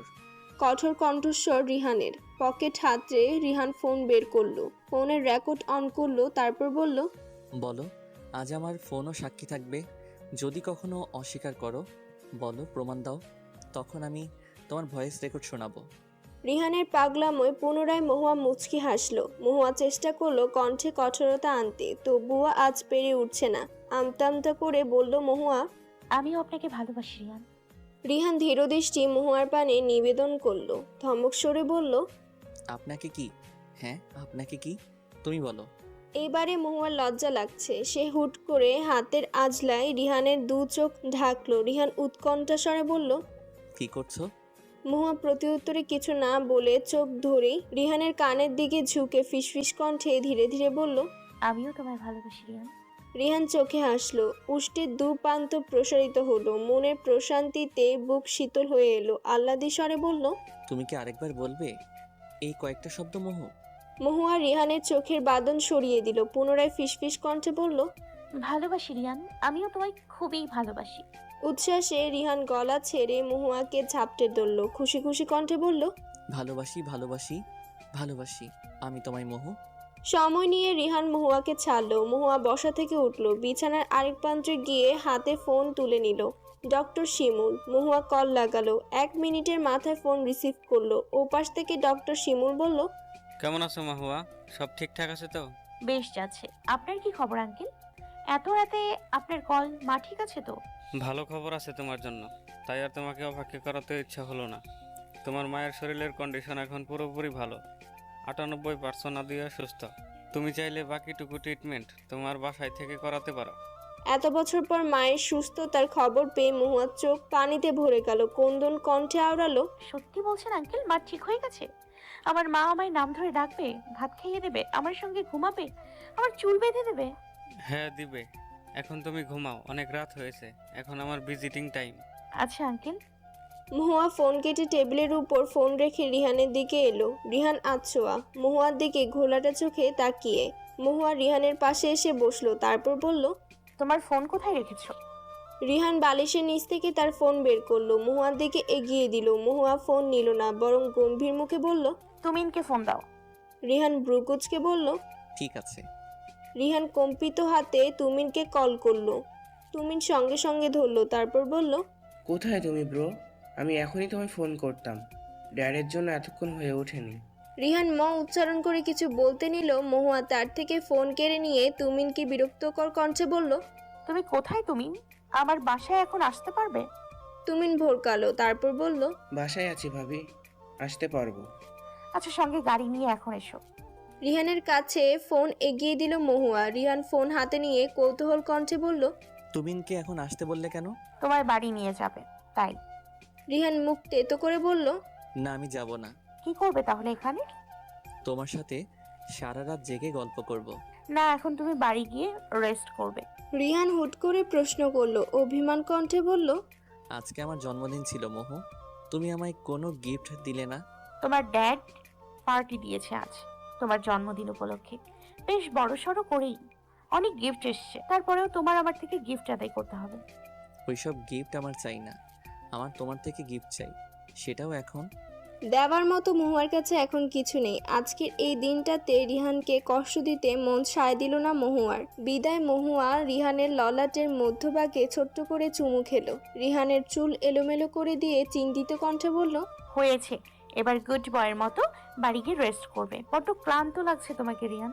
সবেমাত্র সাদা ভাতে চিংড়ি মাছের তরকারি নিল মহুয়া। তার মধ্যে ডাইনিং টেবিলের উপরে রাখা ফোনের স্ক্রিনে আলো জ্বলে উঠল। ভাত মাখা থামিয়ে ফোনের দিকে তাকালো মহুয়া। আলো জ্বলছেই। মহুয়ার মা খেতে খেতে বললেন, ফোন ধর, দরকার হয়তো তাই বারবার ফোন দিচ্ছে। মায়ের কথা গ্রাহ্য করার উপায় পেল না মহুয়া। ফোনের পাওয়ার বাটন অফ করে খাওয়ায় মনোনিবেশ করলো। ভাত মুখে পুরেই বলল, তোমার হাতের সুস্বাদু মজার খাবারগুলো আগে খেয়ে নি, পরে দেখা যাবে মন একাই সব শেষ করে ফেলেছে। আমি আফসোস করতে চাই না মা, পরেও কল করে নেওয়া যাবে। যতই বড় বড় বুলি আওড়াক না কেন মহুয়া, তার মন খুঁতখুত করছে রিহানের ফোন ধরার। মা সামনে দেখে ধরতে পারছে না, এক প্রকার লজ্জা পাচ্ছে। তাদের সম্পর্কটা এখন তুমি তুমি, আগের মতো কথা কাটাকাটি নেই। মাকে বাড়ি এনেছে মহুয়া 2 সপ্তাহ হলো। এখনো অন্য প্রসঙ্গে মায়ের সাথে তার কথা হয়নি। সারাদিন খোশ গল্পে মায়ের সাথে মজে ছিল। দুপুর 2টো এখন। মহুয়া প্রোগ্রাসে প্লেটের সবটুকু ভাত খেলো। বাম হাতে ফোন নিয়ে এটো হাতে টেবিল থেকে উঠে গেল। পানি খেলো না, তাড়াহুড়ো করে নিজের রুমের দিকে এগিয়ে শুধালো, আমার খাওয়া শেষ মা, আমি এখন যাই। হাত ধুয়ে যা, এটো হাত। বাম হাতে ফোন ধরলো মহুয়া। কানে ফোন ধরতে উৎকণ্ঠা রিহানের। কোথায় ছিলে? কয়টা ফোন করেছি দেখেছো? দেখেছি, কোনো দরকার ছিল? এতগুলো কল সচরাচর করো না। মিনমিন কণ্ঠে আওড়ালো মহুয়া। রিহানের কণ্ঠ শীতলে পরিণত হলো। এখন বের হতে পারবে? তোমার সাথে লাঞ্চ করতে ইচ্ছে করছে। এখন? হ্যাঁ, আসবে? আমি এখনো না খেয়ে মোহু। মহুয়া সময় নিয়ে ভাবতে লাগলো, অতঃপর বলল, আচ্ছা, ফ্রেশ হয়ে বের হচ্ছি। আচ্ছা, আমি আমি তোমার অপেক্ষা করছি মোহু। কলেজের রাস্তা পেরিয়ে মুন বাসায় যাওয়ার রাস্তা ধরলো। এলোমেলো চোখে চারিদিক পর্যবেক্ষণ করছে সে। ভিড়ের মাঝে কাউকে খোঁজার চেষ্টা। মুনের মন খারাপ হচ্ছে। তুমিনকে কয়েকদিন থেকে সে দেখছে না। আগেই প্রায় এই রাস্তায় তুমিনের দেখা পেত, একটু একটু হলেও কথা হতো। পিপাসিত কণ্ঠে বলে উঠল মুন, তুমি কোথায় তুমিন? আমায় কি ভুলে গেলে? আমি ভীষণ মিস করছি তোমায়। চঞ্চল পায়ে বাড়ি থেকে বের হলো মহুয়া। কয়েক সেকেন্ডের মধ্যে রিহানের দেখা মিলল। রিহান গাড়ি থেকে নেমে গাড়ির জানালা থেকে নবীনকে বলল, সোজা বাসায় যাও নবীন। রিহান মহুয়ার দিকে এগিয়ে গেল। হাত ঘড়িতে চোখ বুলিয়ে বলল, লেট করে ফেললাম কি? মহুয়া ছোট্ট করে বলল, না। রিহান চট করে মহুয়ার হাত ধরলো। সামনে এগিয়ে বলল, চলো যাওয়া যাক। মহুয়া উৎকণ্ঠাস্বরে বলল, এটা রাস্তা, হাত ছাড়ো, কেউ দেখে ফেলবে। দেখুক। তবু মহুয়ার কম্পিত কণ্ঠে বলল, কোথায় লাঞ্চ করবে ভাবলে? এখনো ভাবিনি, আজ বরং তোমার পছন্দের হোটেলে খাওয়া যাক। তুমি কি বলো? চোখে হেসে বলল রিহান। মহুয়া ধীর দৃষ্টিতে তা অবকলন করে নিল, এমন ভাবে যেন সে চোখের ক্যামেরায় বন্দি করে নিল এই সুন্দর দৃশ্যটি। মহুয়া কৌতূহলী স্বরে বলল, হেঁটে যাবে নাকি রিকশায়? বরাবরের মতো চোখে হেসে বলল রিহান। তুমি যেভাবে যেতে চাও। মহুয়ার বুক কম্পিত হতে লাগলো। ছেলেটার এইভাবে হাসতে হবে কেন? মহুয়া একটা রিক্সা দাঁড় করালো। এই ভ্যাপসা গরমে আর হাঁটতে ইচ্ছে হলো না। বাকি পথ রিক্সায় যাওয়াই বরং ভালো। প্রথমে মহুয়া রিক্সায় উঠল। রিহান মহুয়ার দেখা দেখি সেও উঠল। রিকশার হুড দিয়ে দিল রিকশা চালক। রিকশা চালাতে শুরু করলো। রিহান মহুয়ার হাত নিজের হাতের আঙ্গুলে পেঁচিয়ে নিল। হালকা বাতাস বইছে। মহুয়া ছোট ছোট চুল বাতাসে দুলছে। রিহান মহুয়ার কাঁধে মাথা রাখলো। কাঁধে মাথা রেখে মহুয়ার চুল ঠিক করে দিচ্ছে বারংবার। মহুয়া সরতে যেও পারছে না। রিহান মহুয়ার দিকে মুগ্ধকর দৃষ্টিতে তাকিয়ে আওড়ালো, তোমার সাথে থাকলে আমার এত শান্তি লাগে কেন মহু? আদিয়া বেশ কিছুদিন ধরে লক্ষ্য করছেন তার বাড়ির চারিদিকে লম্বা চওড়া ফর্সা একটা ছেলে বাড়ির পাশে ঘুরঘুর করছে, সেটাও মহুয়ার বাসা থাকাকালীন। মহুয়া বাসায় না থাকলে আবার ছেলেটাকে দেখা যায় না। তিনি আপন মনে এসব ভেবে ভেবে জানালার পর্দা লাগাচ্ছেন। এরই মধ্যে বাড়ির সামনে এসে একটা রিকশা থামলো। আদিয়া টুক করে জানালা ফাঁক করে বাইরে তাকালেন। এই তো সেই ছেলে যে কিনা এই বাড়ির আশেপাশে ঘুরঘুর করে। মহুয়ার সাথে এক রিকশায় ছেলেটার পরনে আকাশি রঙের শার্ট, কালো জিন্স। দুজনেই এক রিকশা থেকে নামলো। রিহান জিন্সের পকেট থেকে রুমাল বের করে ব্যস্ত পায়ে মহুয়ার সম্মুখে এসে তার মুখমণ্ডলের ঘাম যত্ন সহকারে মুছে দিচ্ছে। আদিয়া পূর্ণ দৃষ্টিতে তাদের দুজনকে দেখছে। ঘাম মুছে রুমাল পকেটে ঢুকালো রিহান, তারপর বলল, এবার যাও বাড়িতে। মাথা নাড়িয়ে রিহানের কথায় মহুয়া সম্মতি দিল। বাড়িতে ঢোকার আগে মিনমিন কণ্ঠে মহুয়া বলল, সাবধানে যাও, বাড়িতে পৌঁছে আমায় একটা টেক্সট করো। রিহানের গম্ভীর মুখ রিহানের মৃদু হাসিতে যেন প্রাণ ফিরে পেল। রিহান মহুয়ার চোখের দিকে তাকিয়ে পলক ফেলে আশ্বস্ত করলো, ছেলেকে আমার বেশ পছন্দ হয়েছে। নাম কি ছেলের? আদিয়ার এমন আচমকা প্রশ্নে এক মুহূর্তের জন্য মাথা ভনভন করে উঠল মহুয়ার। হাতে থাকা তোয়ালে খসে মেঝেতে পড়ে গেল। সদ্য ঠান্ডা পানিতে মুখ ধুয়ে এসেও মহুয়ার কপাল ঘামছে। মহুয়া নিজেকে স্বাভাবিকভাবে মায়ের সামনে উপস্থাপন করার চেষ্টা করলো। তোতলানো কণ্ঠে বলল, কোন ছেলে মা, কার কথা বলছো? আদিয়া আলুর খোসা ছাড়িয়ে বলতে লাগলেন, কে আবার? যার সাথে রাতে ফিসফিস করে কথা বলিস? ভাবিস মা কিছুই বুঝতে পারে না। মহুয়ার লজ্জায় চোখের আঁকা শুরু হয়ে এলো। রাতে আদিয়া মহুয়ার সাথে ঘুমান, যার দরুন রাতে রিহানের সাথে ফিসফিস কণ্ঠে কথা বলে সে। লজ্জায় মহুয়া তোতালো কণ্ঠে শুধালো, নাম হিয়ান মা? আদিয়া হাসি মুখ কেমন যেন নেতিয়ে গেল মহুয়ার কথা শুনে। ললাট কুচকে এলো ঈষৎ। গম্ভীর স্বরে বললেন, ছেলের বাবার নাম কি? আগের মতোই মেঝেতে তাকিয়ে তোতলানো কণ্ঠে বলল, মহিদুল মির্জা। আদিয়া আলু কাটা থামিয়ে ফেল মুহূর্তে। মুখে নেমে এলো আধার, চোখে পানি এলো, কণ্ঠ কম্পিত হতে লাগলো। মেয়েকে আজ অনেক কড়া কথা শোনাতে ইচ্ছে করলো আদিয়ার। এত ছেলে পৃথিবীতে থাকতে মেয়ে এমন একটা ছেলের সাথে সম্পর্কে জড়ালো, যে ছেলে কিনা নাক শীতকালেন আদিয়া। মেয়েকে কি করে প্রথম থেকে শেষ পর্যন্ত বললেন, মনে মনে কথা গোছাতে শুরু করলেন। তবে কণ্ঠে কথা বেরোতেই চাইল না। চিন্তিত হলেন। দলা পাকিয়ে যাচ্ছে তার সব। চেয়ার থেকে উঠে গেলেন। মহুয়ার দু চোখ মেঝেতেই নিবদ্ধ। বোকা মেয়ে কি আদৌ জানে তার মায়ের ভেতরে তুমুল ঝড় বয়ে যাচ্ছে? বিকাল থেকে রুমে দরজা বন্ধ করে আছেন আদিয়া। বার কয়েক মাকে ডেকে গেছে মহুয়া। প্রতিবার আদিয়া ঘরের ভিতর নীরব দর্শকের ভূমিকা পালন করে গেছেন। মহুয়ার চিন্তা হচ্ছে হঠাৎ করে তার মায়ের আবার কি হলো। রিহানের পরিচয় শোনার পর থেকে মা অদ্ভুত আচরণ শুরু করেছে। মায়ের রুমের দরজায় পুনরায় ঠকঠক আওয়াজ করলো মহুয়া। এবার মহুয়াকে নিরাশ করলেন না আদিয়া, দরজা খুলে দিলেন। ভেতরে গিয়ে বিছানা এক প্রান্তে সে বসলেন। মহুয়া মায়ের সাথে ঘেঁষে বসলো। মহুয়া চিন্তিত স্বরে বলল, কি হয়েছে মা, শরীর খারাপ লাগছে? মহুয়ার এই কথার উত্তরে তিনি অদ্ভুত প্রশ্ন করে বসলেন, রুহানের ব্যাপারে তুমি কতটুকু জানো মহুয়া? মহুয়ার ভ্রু কুঁচকে এলো। মা হঠাৎ এমন অদ্ভুত প্রশ্ন করছেন কেন? মা তো তাকে সবসময় তুই করেই বলে, তাহলে আজ কেন তুমি বলছে? কথা বলা শেষে নামের বদলে মা না বলে মহুয়া বলছে।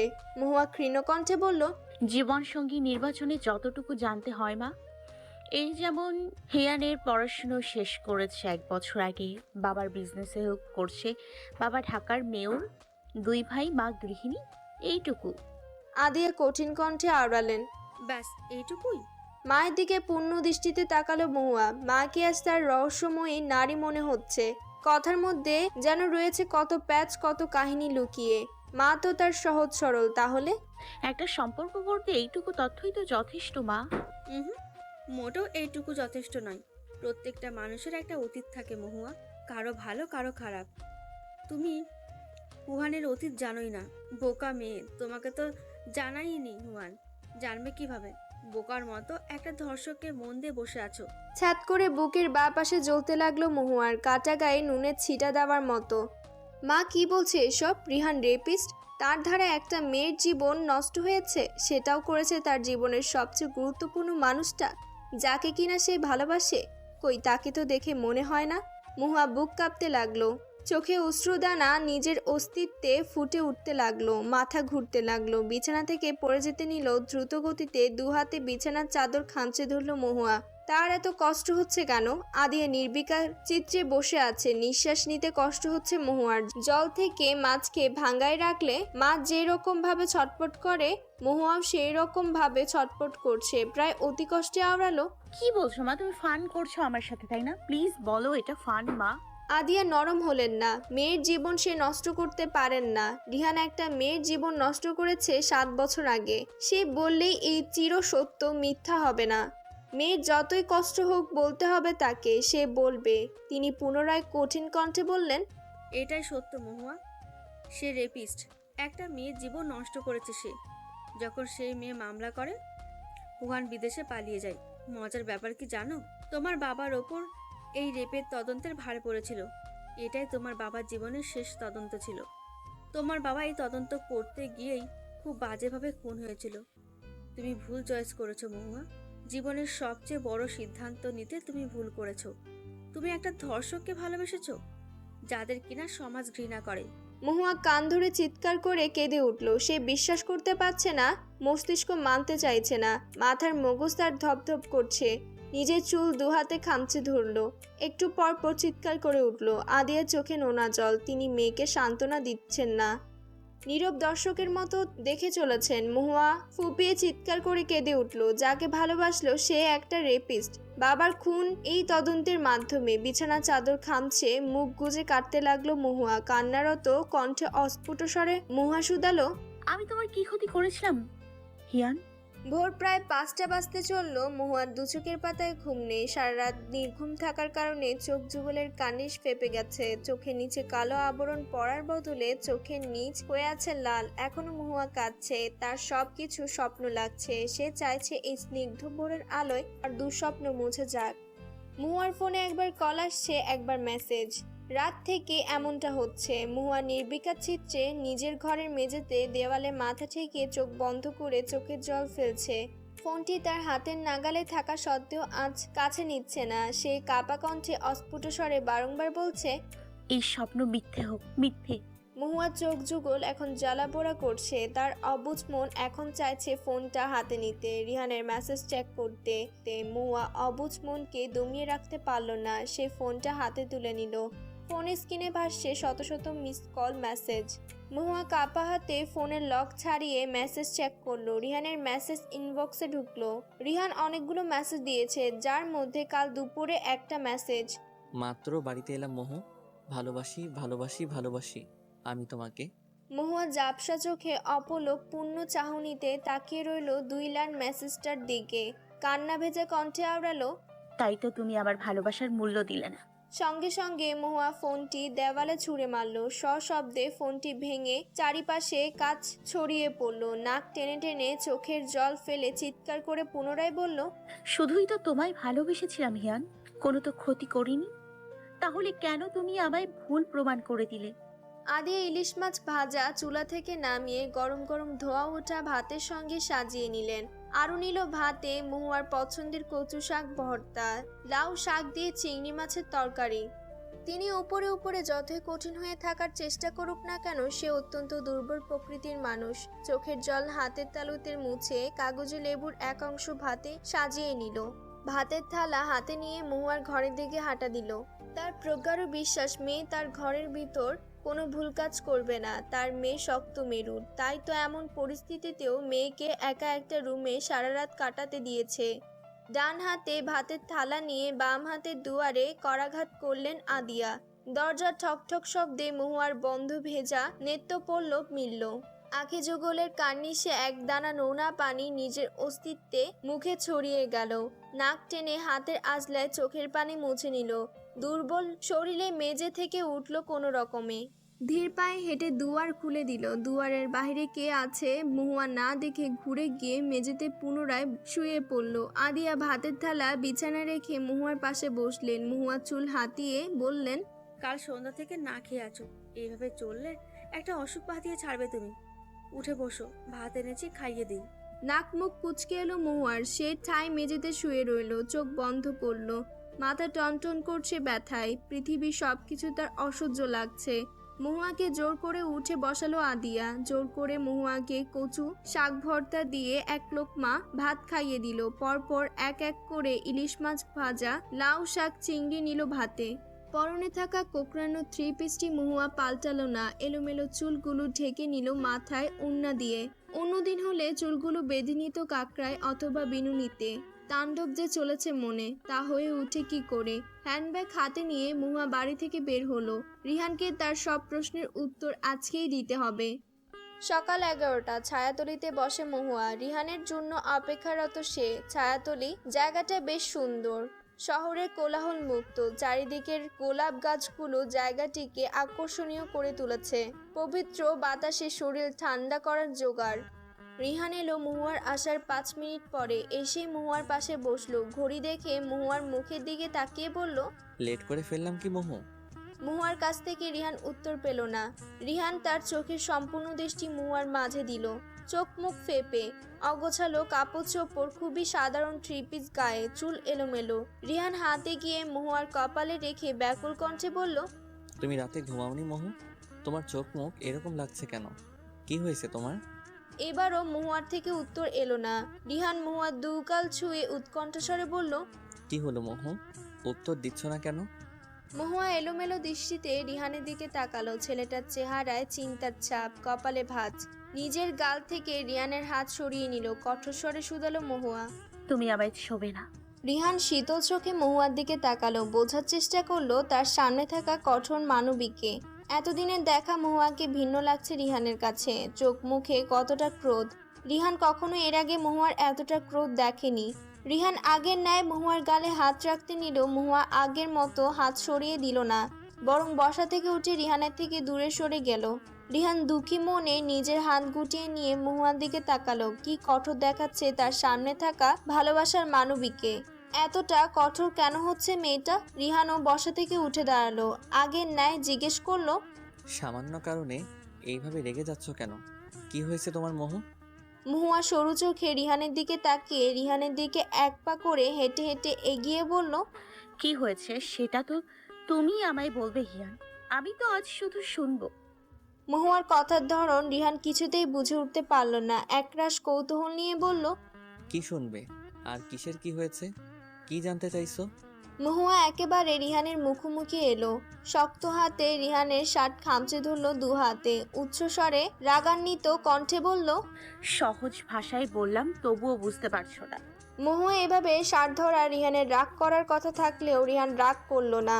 না মহুয়ার হাত থেকে নিজের শার্ট ছাড়ানোর চেষ্টা করলো, বরং মহুয়া রিহানের শার্টের খামচে ধরে রাখা দু হাতের উপর রিহান তার হাত রাখলো। আদুরে স্বরে বলল, শান্ত হও, তারপর বলো আমায় খুলে, তবেই তো সমাধান করতে পারবো।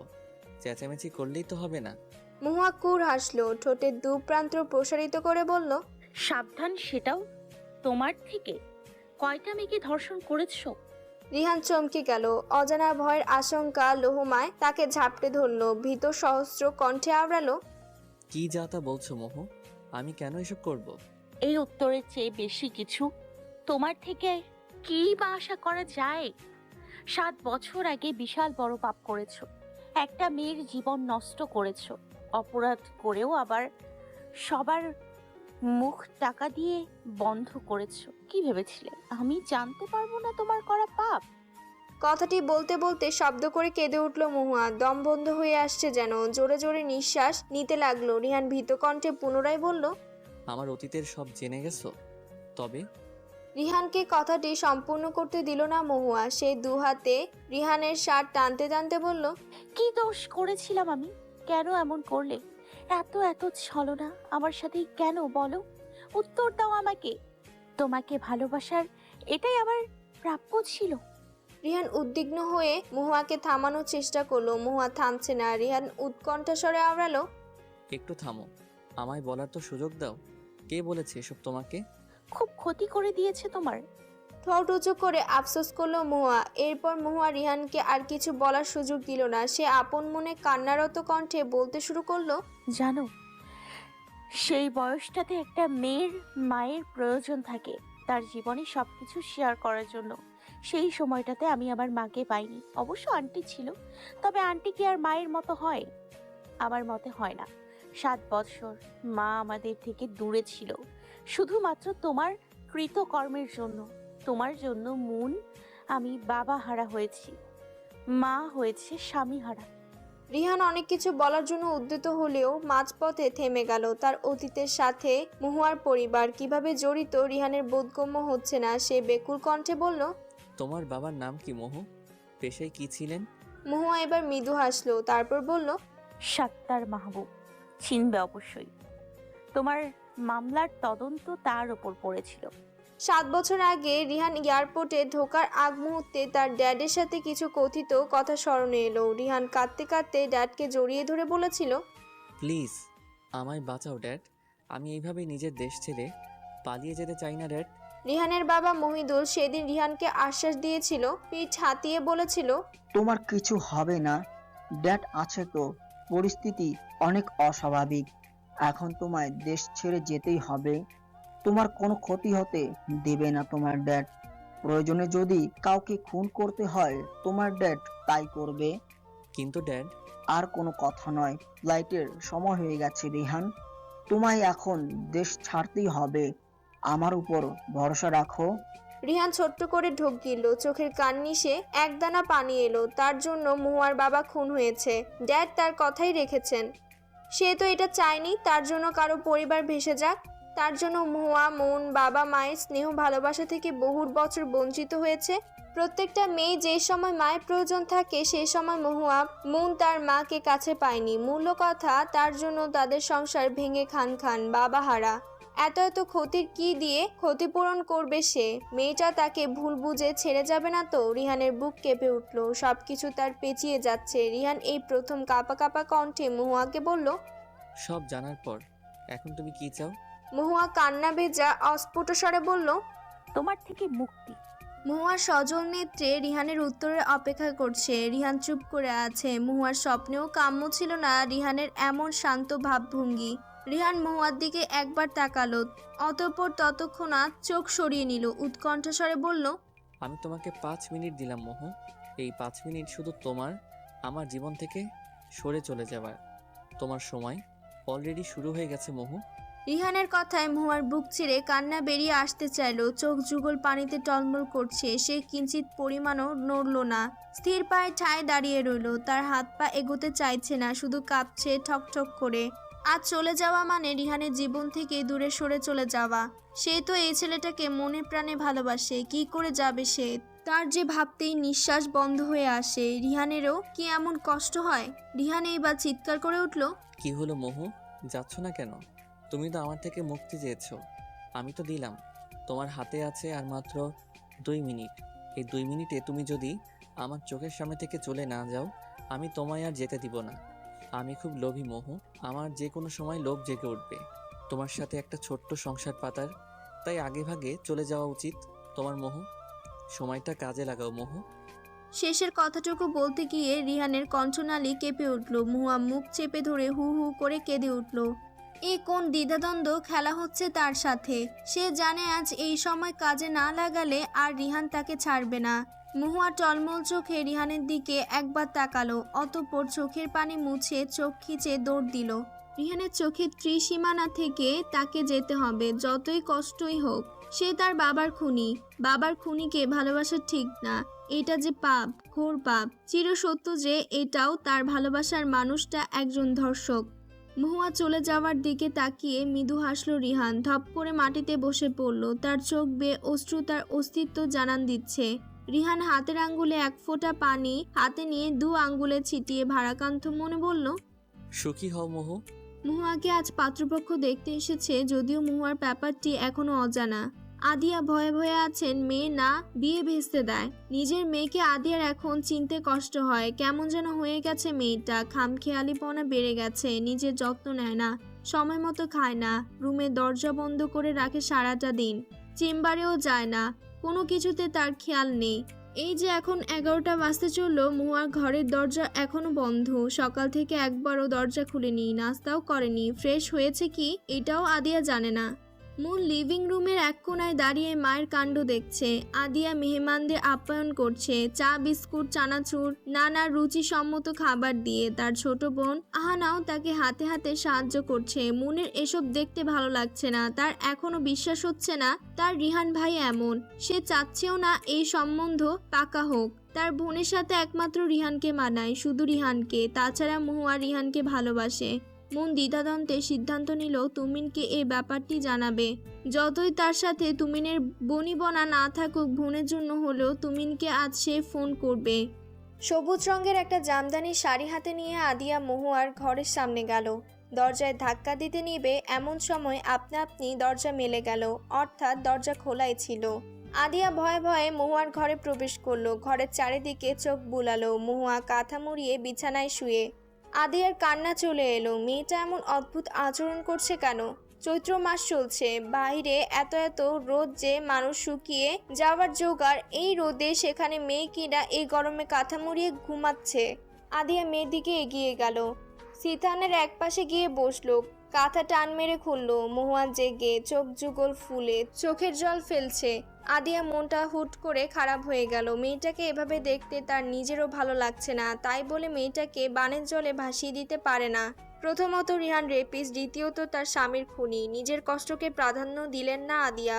বরাবরের মতো কঠোর কণ্ঠে সহিত বললেন, ফ্রেশ হয়ে রেডি হও, পাত্রপক্ষ তোমায় দেখতে এসেছে। কঠোর কণ্ঠে বললেও মনে মনে ভয় নিয়ে বললেন আদিয়া কথাটি। আর চোখে মেয়ের ভাবভঙ্গি দেখলো। মেয়ে আগের ন্যায় শান্ত। আদিয়া আরেকটু সাহস নিয়ে হাতে থাকা শাড়িটি এগিয়ে দিয়ে বললেন, ফ্রেশ হয়ে সবুজ শাড়িটা পরবে। মহুয়া আদিয়াকে ভড়কে দিয়ে বলল, বিয়ে করলে কি স্মৃতি ভোলা যায় মা? আদিয়া নিষ্পলক চোখে মহুয়ার দিকে তাকিয়ে রইল। এই উত্তরে মেয়েকে কি বলা যায়? আদৌ বিয়ে করলে স্মৃতি ভোলা যায়? তুমিনের কাছে কিছুক্ষণ আগে কল এসেছে মুনের। মুন কোনো মতে সবটা বলেছে তুমিনকে। মুন এটাও বলেছে, রিহান ভাই এমনটা করতেই পারে না।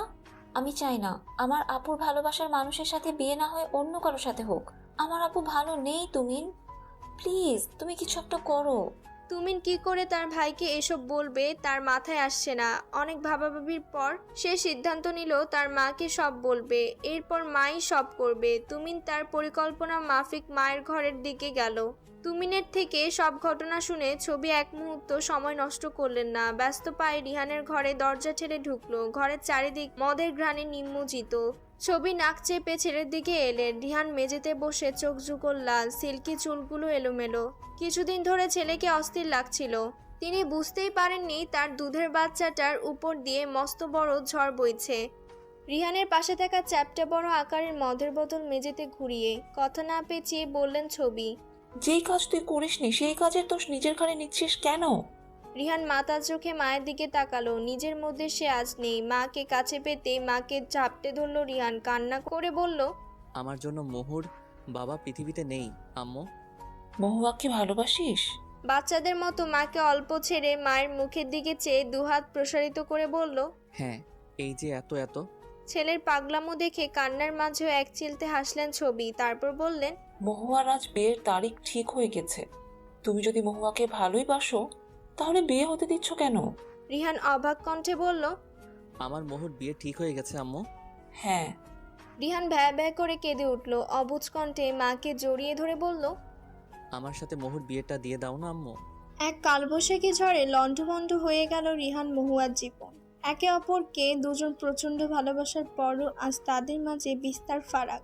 রিহানের সাথে তার মায়ের শেষ কথা ছিল, আমার সাথে মহুর বিয়েটা দিয়ে দাও না আম্মু। কতটা অবুঝ আবদার ছিল রিহানের। ছবি তো সেদিন কেঁদেই ফেলেছিলেন। এত আবেগ মিশ্রণ কথা ছেলের, না কেঁদে কি আদৌ থাকা যায়?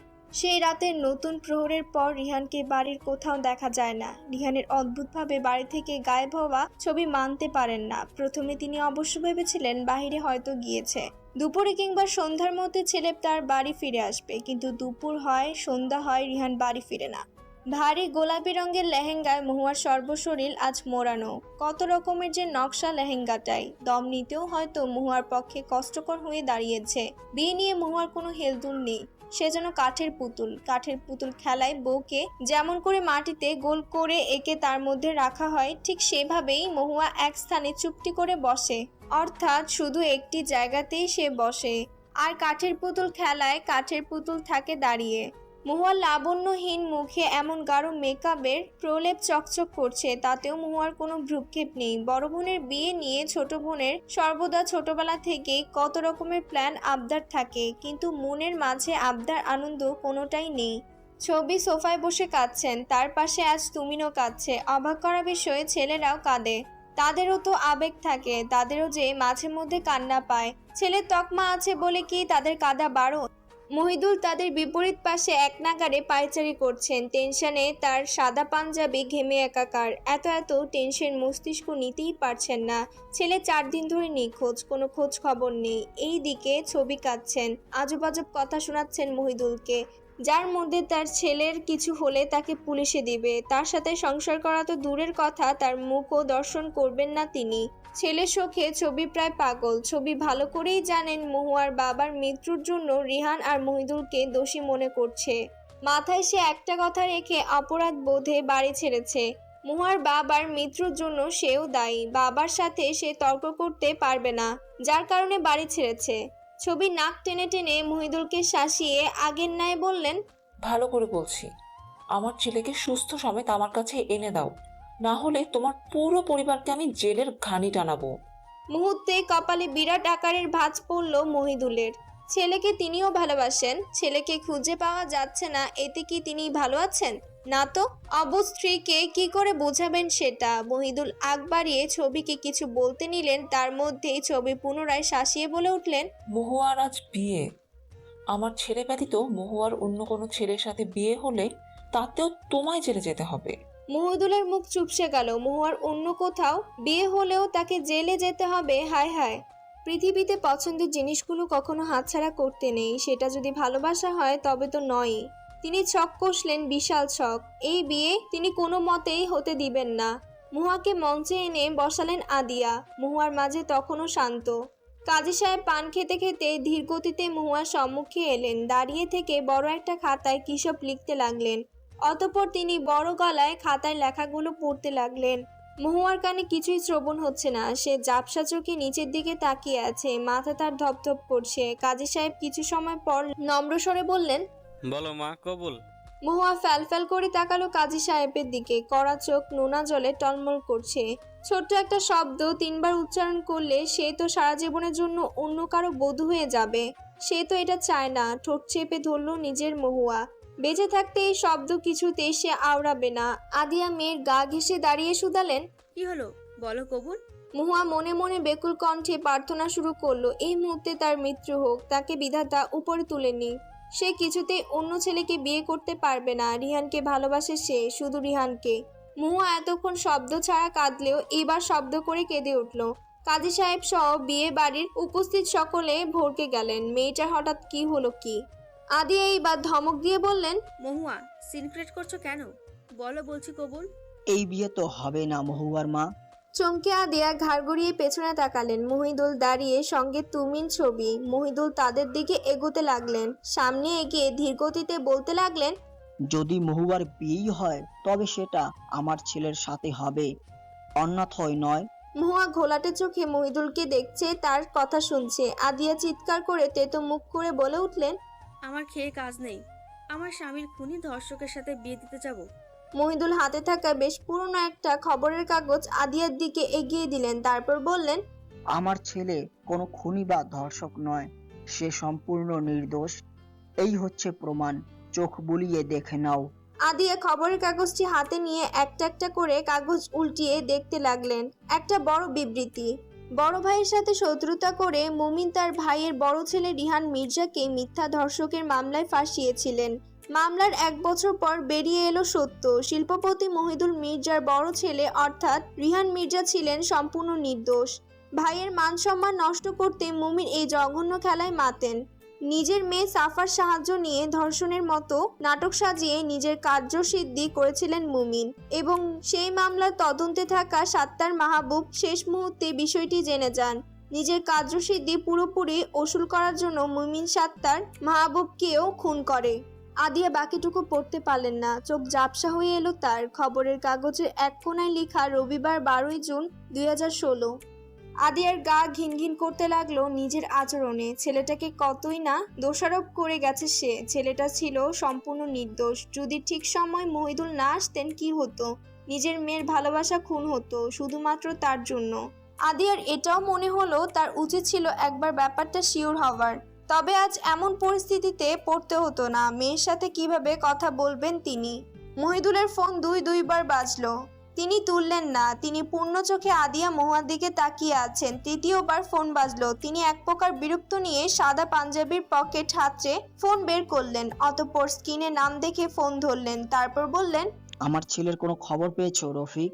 উপরে থাকা রফিক কম্পিত কণ্ঠে বলল, জি স্যার। কোথায় সে? তোতলানো ভয়ে আড়ষ্ট কণ্ঠ রফিকের। মহিদুল বিরক্ত হলেন। বিরক্ত নিয়েই বললেন, এত কাঁপাকাঁপি তোতলানো কেন রফিক? আমার ছেলে কোথায়?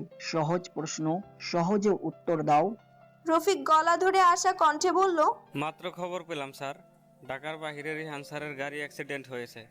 পুলিশ বলছে গাড়িতে যে ছিল সে রিহান স্যার।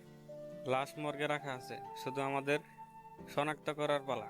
মহিদুলের গা ঝিম ধরে গেল। মহিদুল মাথা ঘুরে মাটিতে পড়ে যেতে নিলেন। তুমিন বাবাকে শক্ত হাতে ধরে নিল। মহিদুলের হাতে থাকা ফোন কাঁপছে।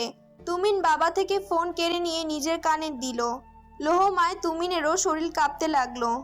ছবি স্বামীর ছেলের আচরণে ভড়কে গেলেন। উৎকণ্ঠিত স্বরে আওড়ালেন, কি হয়েছে? এমন করছো কেন তোমরা দুজন? আমার ছেলে ঠিক আছে তো? তুমিন মাকে জড়িয়ে ধরে কেঁদে উঠল, চিৎকার করে উঠল। হসপিটালের প্রবেশপথে তুমিন থেকে শুরু করে মহুয়া, ছবি, মহিদুল, আদিয়া, মুন সবার চোখে জল। এক এক করে সবাই এগিয়ে হসপিটালের ভেতরে ঢুকছে। মহুয়া খালি পায়ে পাগলের মতো ভেতরে ছুটছে। মাথায় জড়ানো গোলাপি ওড়নাটা নেই, চুল এলোমেলো, চোখের কাজল ছিটিয়ে গেছে, চোখের পানি অঝোর ধারায় বইছে, বুক ধুকপুক করছে।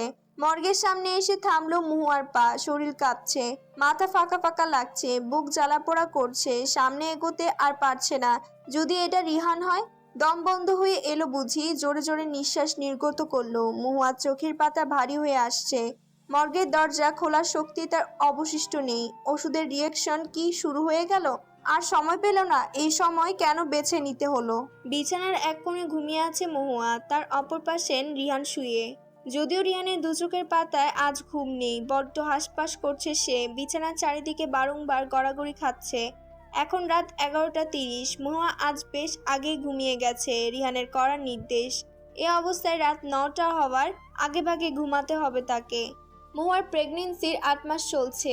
আগের মতো শুকনো চিকন নেই আর মহুয়া। শরীর তার অনেকটা ভারী হয়ে গেছে। ওজন বেড়ে গেছে 14 কেজি। দু পায়ে বেশ পানি নেমেছে। চোখ যুগল সবসময় এখন ফেপে থাকে। মহুয়াকে দেখলেই মনে হয় সদ্য ঘুম থেকে উঠেছে সে।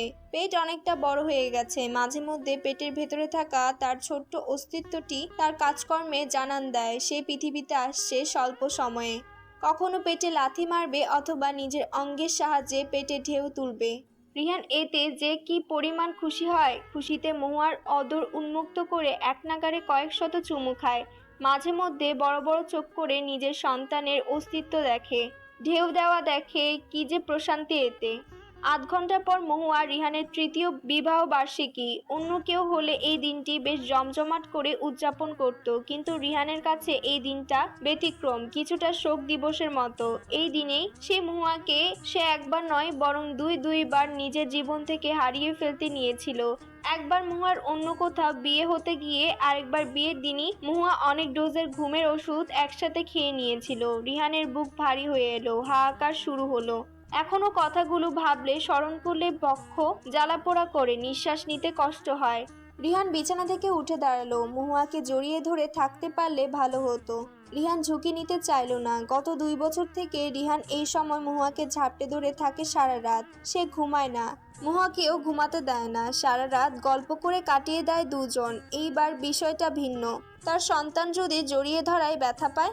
রিহান সোজা টেবিলে চলে গেল। নিকোষ কালো অন্ধকার ঘরটি। রিহান ঘরের লাইট জ্বালালো না। মহুয়ার ঘুমের সমস্যা হলে লাইটের আলোয় বড় চার্জার লাইটটা অন করে টেবিলের এক প্রান্তে রাখলো। অস্থিরতা কাটিয়ে উঠতে একটা সাদা কাগজের পৃষ্ঠা নিজের সম্মুখে রাখলো। কলম তুলে নিল হাতে। ছোট ছোট করে লিখতে আরম্ভ করলো। অঙ্গারিনী, অঙ্গারিনীর আগে প্রিয় শব্দটি আজ বরং যুক্ত করলাম না। তুমি আমার সর্বদা প্রিয় প্রিয় আছো। চাইলে তোমাকে মোহ বলেও সম্বোধন করা যেত, সেটা আজ ইচ্ছে হলো না। অঙ্গারিনী নামের সাথে যে অনেক কিছু লুকিয়ে আছে, কষ্ট, বেদনা, তোমার প্রতি সতেজ পবিত্র অনুরক্তি। এই যে 3 মাস আগেরই কথা, অফিস থেকে ফেরার পথে তোমার জন্য নিয়ে এসেছিলাম 10টা শাড়ি, যার মধ্যে ছিল আসমানি সাদা রঙের মিশ্রণে জামদানি একটা শাড়ি। তোমার সব শাড়ি রেখে এটাই মনে ধরলো শাড়িটা আলাদা করে রেখেও কাজ হলো না। আমার ইচ্ছে ছিল শাড়িটা এইবারে বিবাহ বার্ষিকীতে অন্তত তোমাকে দিব। শোক দিবস পালন করা তো অনেক হলো, শোক দিবস পালন করে করেই 2 বছর গেল। যার জন্য তোমায় বলেছিলাম এই শাড়িটা তোমার জন্য না মোহু, এটা ছাড়া সবগুলোই শাড়ি তোমার জন্য। তুমি সেদিন অবাক স্বরে বলছিলে, আম্মুর জন্য এনেছো? আম্মু তো শাড়ি পরে না। আমি গম্ভীর স্বরে বলেছিলাম এটা আমার অঙ্গারিনীর জন্য কিনেছি। মুহূর্তেই তুমি চুপসে গেলে। তোমার চোখ যুগল হলো বরফ। যেমন কে জানতো এই শান্ত থাকার মাঝে ভয়ঙ্কর কিছু হতে চলেছে। আমি ওয়াশরুমে ফ্রেশ হতে যেতেই এই সুযোগে তুমি ট্রলিতে তোমার কাপড় চোপড় ভাঁজ করে ভরে নিলে, চোখের পানিতে তোমার মুখ ছড়িয়ে ছিটিয়ে। নাক টেনে টেনে এই অবস্থাতেই ট্রলি হাতে নিয়ে ঘর থেকে বেরোতে নিলে। তা দেখে আমি ওয়াশরুম থেকে বেরিয়েই দৌড়ে তোমার পিছু ছুটলাম। খপ করে হাত ধরে তোমাকে আটকালাম। তখন তুমি বারংবার হাত ছোটানোর চেষ্টা করছিলে। আমার বোধগম্যই হচ্ছিল না তোমার হঠাৎ হলো কি। তোমায় ধীরে ঘরে এনে বিছানায় নিয়ে বসালাম। তুমি আমার দিকে একবারও তাকালে না, মুখ ফিরিয়ে অন্য দিকে তাকিয়ে রইলে। আমি পা গুটিয়ে তোমার পায়ের কাছে বসে আদুরে কণ্ঠে শুধালাম, এত রেগে গেছো কেন মোহ? কি হয়েছে আমার মোহুর? তুমি যে কি ভয়ঙ্কর দৃষ্টি আমার মাঝে স্থাপন করেছিলে, যেন চোখ দিয়ে আমাকে খুন করে ফেলবে। অতঃপর চেঁচিয়ে বলেছিলে, আমি আমার বাড়ি যাব। এক মুহূর্ত আমি এই বাড়িতে থাকবো না। আমার হাতের আজলায় তোমার দুটো হাত মুঠোই নেই। তুমি টান মেরে আমার থেকে হাত সরিয়ে নাও। আগের ন্যায় বলো, কয়েকদিন পর এক সন্তানের বাবা হবে, আর এখন তুমি প্রেম করে বেড়াচ্ছ। আমি এখানে থেকে কি করব? আমি অবাক কণ্ঠে বলি, তোমার এটা কেন মনে হলো মোহু আমি প্রেম করে বেড়াচ্ছি? তুমি নাক টেনে টেনে বলো, সব থেকে সুন্দর শাড়ি কিনেছো তুমি তোমার অঙ্গারিনীর জন্য। আমি কি কিছু বুঝি না? থাকবো না আমি এই বাড়ি। তোমায় কোনো মতে মানানো সম্ভব হলো না। উপায়ান্তর না পেয়ে প্রথম তোমায় ধমকানো কণ্ঠে বলি, আমার সন্তানকে আমার হাতে তুলে দিবে, তারপর তুমি কোথায় যাওয়ার যাবে, এর আগে নয়। আমার এই ছোট্ট একটা কথায় তোমার অভিমান জন্মালো। তুমি সজল নেত্রে তাকিয়ে রইলে, চুপ হয়ে গেলে। এরপর আর আমার সাথে কোনো কথা বললে না। আমি ভেবে নিলাম তুমি রাগ করেছো, একটু পর মান ভাঙিয়ে দিব।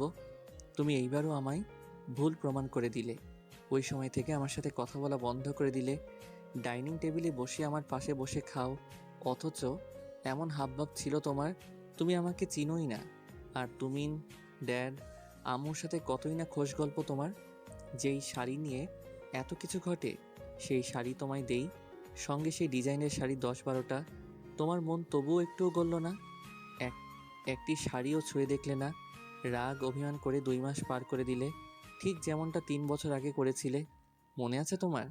আমায় ভুল বুঝে অন্য এক ছেলের সঙ্গে বিয়ের পিঁড়িতে বসেছিলে। অবশ্য শেষে বিয়েটা হয়ে ওঠে না, তবে দিনটা আমার মনে দাগ কেটে গেছে। আমি তো মনেই করে নিয়েছিলাম তোমার বাবাকে আমার ড্যাড খুন করেছে, যার জন্য বাড়ি ছেড়ে চলে যাই। পাত্র যেদিন তোমায় দেখতে আসে, সেদিনও আমার ফোনে কল আসে। সেই রাতে আমার ঘুম হয়নি, নির্ঘুম কাটে সারাটা রাত। মস্তিষ্ক বারংবার বলে, তোমায় অন্য ছেলে কেন দেখতে আসবে? তোমার বিয়ের দিন আমি ঢাকার বাহিরে চলে যাই, বলতে পারো পালিয়ে যাই। আমার যে সেদিন পৃথিবীর সব কিছু বিষাদ লাগছিল, মনে হয়েছিল আমি মরে যাচ্ছি না কেন। শেষ পর্যন্ত সিদ্ধান্ত পাল্টে ফেলি, বিয়ে করলে তুমি আমাকেই করবে, অন্য কাউকে নয়। তবে ঢাকায় ফিরতে গিয়ে মাঝপথে আমার অ্যাক্সিডেন্ট হয়, গুরুতর। অ্যাক্সিডেন্টে আমার পা ভেঙে যায় একটা, শরীরের বেশ কিছু জায়গায়ও বেশ জখম হয়। তার মধ্যেও ভয়ডর আমাকে জাপটে ধরেছিল সেদিন। মনে হচ্ছিল এই বুঝি তোমায় বিয়ে করে নিলে না তো? পাগল পাগল লাগছিল। চিকিৎসার মাঝপথে আমি জোর জবরদস্তি করে হসপিটাল থেকে বেরিয়ে তোমার কাছে যেতে গিয়েও পারি না। তবে শেষ সময়ে রফিক আঙ্কেল আমায় হেল্প করে। আমি তার কাছে চিরকৃতজ্ঞ সর্বদা। আমার মিথ্যা মৃত্যুর খবর তোমাদের কাছে তিনি পৌঁছে দেয়। এটা আমি তাকে করতে বলি। কি করতাম, মাথা কাজ করছিল না। বাধ্য হই। সঙ্গে সঙ্গে তোমরা লাইন দিয়ে ছুটে আসো হসপিটালে। মর্গের বাহিরে সবার আগে তুমি উপস্থিত হও। আমি মর্গের ভিতরে তোমার জন্য অপেক্ষা করছিলাম। অনেক হিসাব ছিল তোমার সাথে, কিন্তু তুমি মর্গের বাহিরে অচেতন হয়ে যাও, ঢলে পড়ো ফ্লোরে। যেখানে রাগ অভিমান করার কথা ছিল আমার 1000 গুণ, সেখানে তুমি ঘুমের ওষুধ খেয়ে হসপিটালে ভর্তি হও। যেখানে তুমি আমায় সেবা করবে, সেখানে ভাঙা পায়ে আমি তোমায় নিয়ে হসপিটালে ছোটাছুটি করি।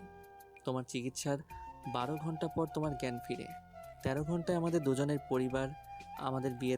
অতপর তোমায় ভালোবেসে আমি হয়েছি ভস্য, পেয়েছি সুখ, পেয়েছি দুঃখ। তাই তো আমার অঙ্গারিনী শ্রেষ্ঠ। রিহানের কলম থেমে গেল, চোখের কার্নিশ বেয়ে পানি বেরিয়ে এলো। এখনো এসব মনে হলে তার কষ্ট হয়। চোখের পানি আপনা আপনি বেরোয়। কাগজের পৃষ্ঠাটা ভাঁজ করে একটা বইয়ের পাতার মাঝখানে রেখে দিল। উঠে দাঁড়ালো। ঘড়িতে 11:59। বারান্দার লাইটের আলোয় বোঝা যাচ্ছে মহুয়ার পুরো শরীর ঢাকা কাঁথায়। রিহান ভ্রুকুচকে আস্তে করে ঘরের লাইট জ্বালালো। মহুয়ার দিকে তাকালো। মহুয়া কাঁথা মুড়িয়ে শুয়ে, মুখ পর্যন্ত কাঁথায় শরীর ঢাকা। রিহানের কপালে ভাঁজ পড়লো। গরমকাল চলছে এখন, তাছাড়াও এই সময় গরম ভাব থাকে শরীরে সব সময়। তুমুল বৃষ্টির মধ্যেও গরম লাগে। মেয়েটার কি শরীর খারাপ লাগছে? রিহান দ্রুত পায়ে মহুয়ার দিকে এগিয়ে গেল। মহুয়ার কাছে গিয়ে ফ্লোরে বসে আস্তে করে মহুয়ার মুখ থেকে কাঁথা সরালো। মহুয়ার চোখ বন্ধ, ঘুমিয়ে। রিহান মহুয়ার কপালে হাত ঠেকালো। না, শরীরের তাপমাত্রা ঠিক আছে। রিহান মহুয়ার মুখের দিকে সাবধানে ঝুঁকে মহুয়ার কপালের মধ্যিখানে প্রগাঢ় চুমু খেলো। রিহানকে হালকা করে জড়িয়ে ধরে গলদেশে মুখ গুজে আওড়ালো। ভালোবাসি মহু। সঙ্গে সঙ্গে উত্তর এলো, আমিও তোমায় ভালোবাসি হিয়ান। রিহান ভরকে গেল। ভরকে গিয়ে মহুয়াকে নিজের থেকে সরালো। বিছানায় তাকালো। মহুয়া শুয়ে, চোখ যুগল খোলা। মহুয়া কাঁথা সরালো শরীর থেকে। মহুয়া শাড়ি পরে, রিহানের সে আসমানি সাদা রঙের মিশ্রণের শাড়িটা। রিহান থমকালো। মহুয়া কুচি দিয়ে শাড়ি পরায় তার ওধর আরো বড় দেখাচ্ছে। মনে হচ্ছে 9 মাস চলছে, যদিও তার 8 মাস চলছে। মেয়েটাকে আজ শাড়িতে চমৎকার লাগছে। তবে শাড়ি পরলো কখন? ঘুমানোর সময় তো ঢিলেঢালা ফ্রক পরা ছিল। রিহান অবাক কণ্ঠে বলল, তুমি এই শাড়ি পরে কেন? মহুয়া মিষ্টি স্বরে বলল, যার জন্য কিনেছো সেই পড়েছে। মানে? মহুয়া বিছানা থেকে নেমে দাঁড়ালো। রিহানের অতি নিকটে এলো। 2 পা উঁচু করে রিহানের সমান হওয়ার চেষ্টা করলো। তবে মহুয়ার জন্য কষ্টকর হচ্ছে। রিহান মহুয়াকে অপলক দৃষ্টিতে দেখছে। মহুয়া থামলো। কষ্ট হয়ে গেছে এটুকুতে। রিহান চোখে হাসলো। মহুয়ার মাঝে তার যতটুকু দূরত্ব ছিল সে কাছে এসে তা গুছিয়ে দিল। মহুয়ার ওষ্ঠ প্রসারিত হলো। রিহান একটু হেলে নিচু হলো। মহুয়া খপ করে 2 হাতে রিহানের গলা পেঁচিয়ে ধরলো। রিহান পুনরায় চোখে হাসলো। মহুয়া আদুরে কণ্ঠে শুধালো, আমিই তো তোমার অঙ্গারিনী।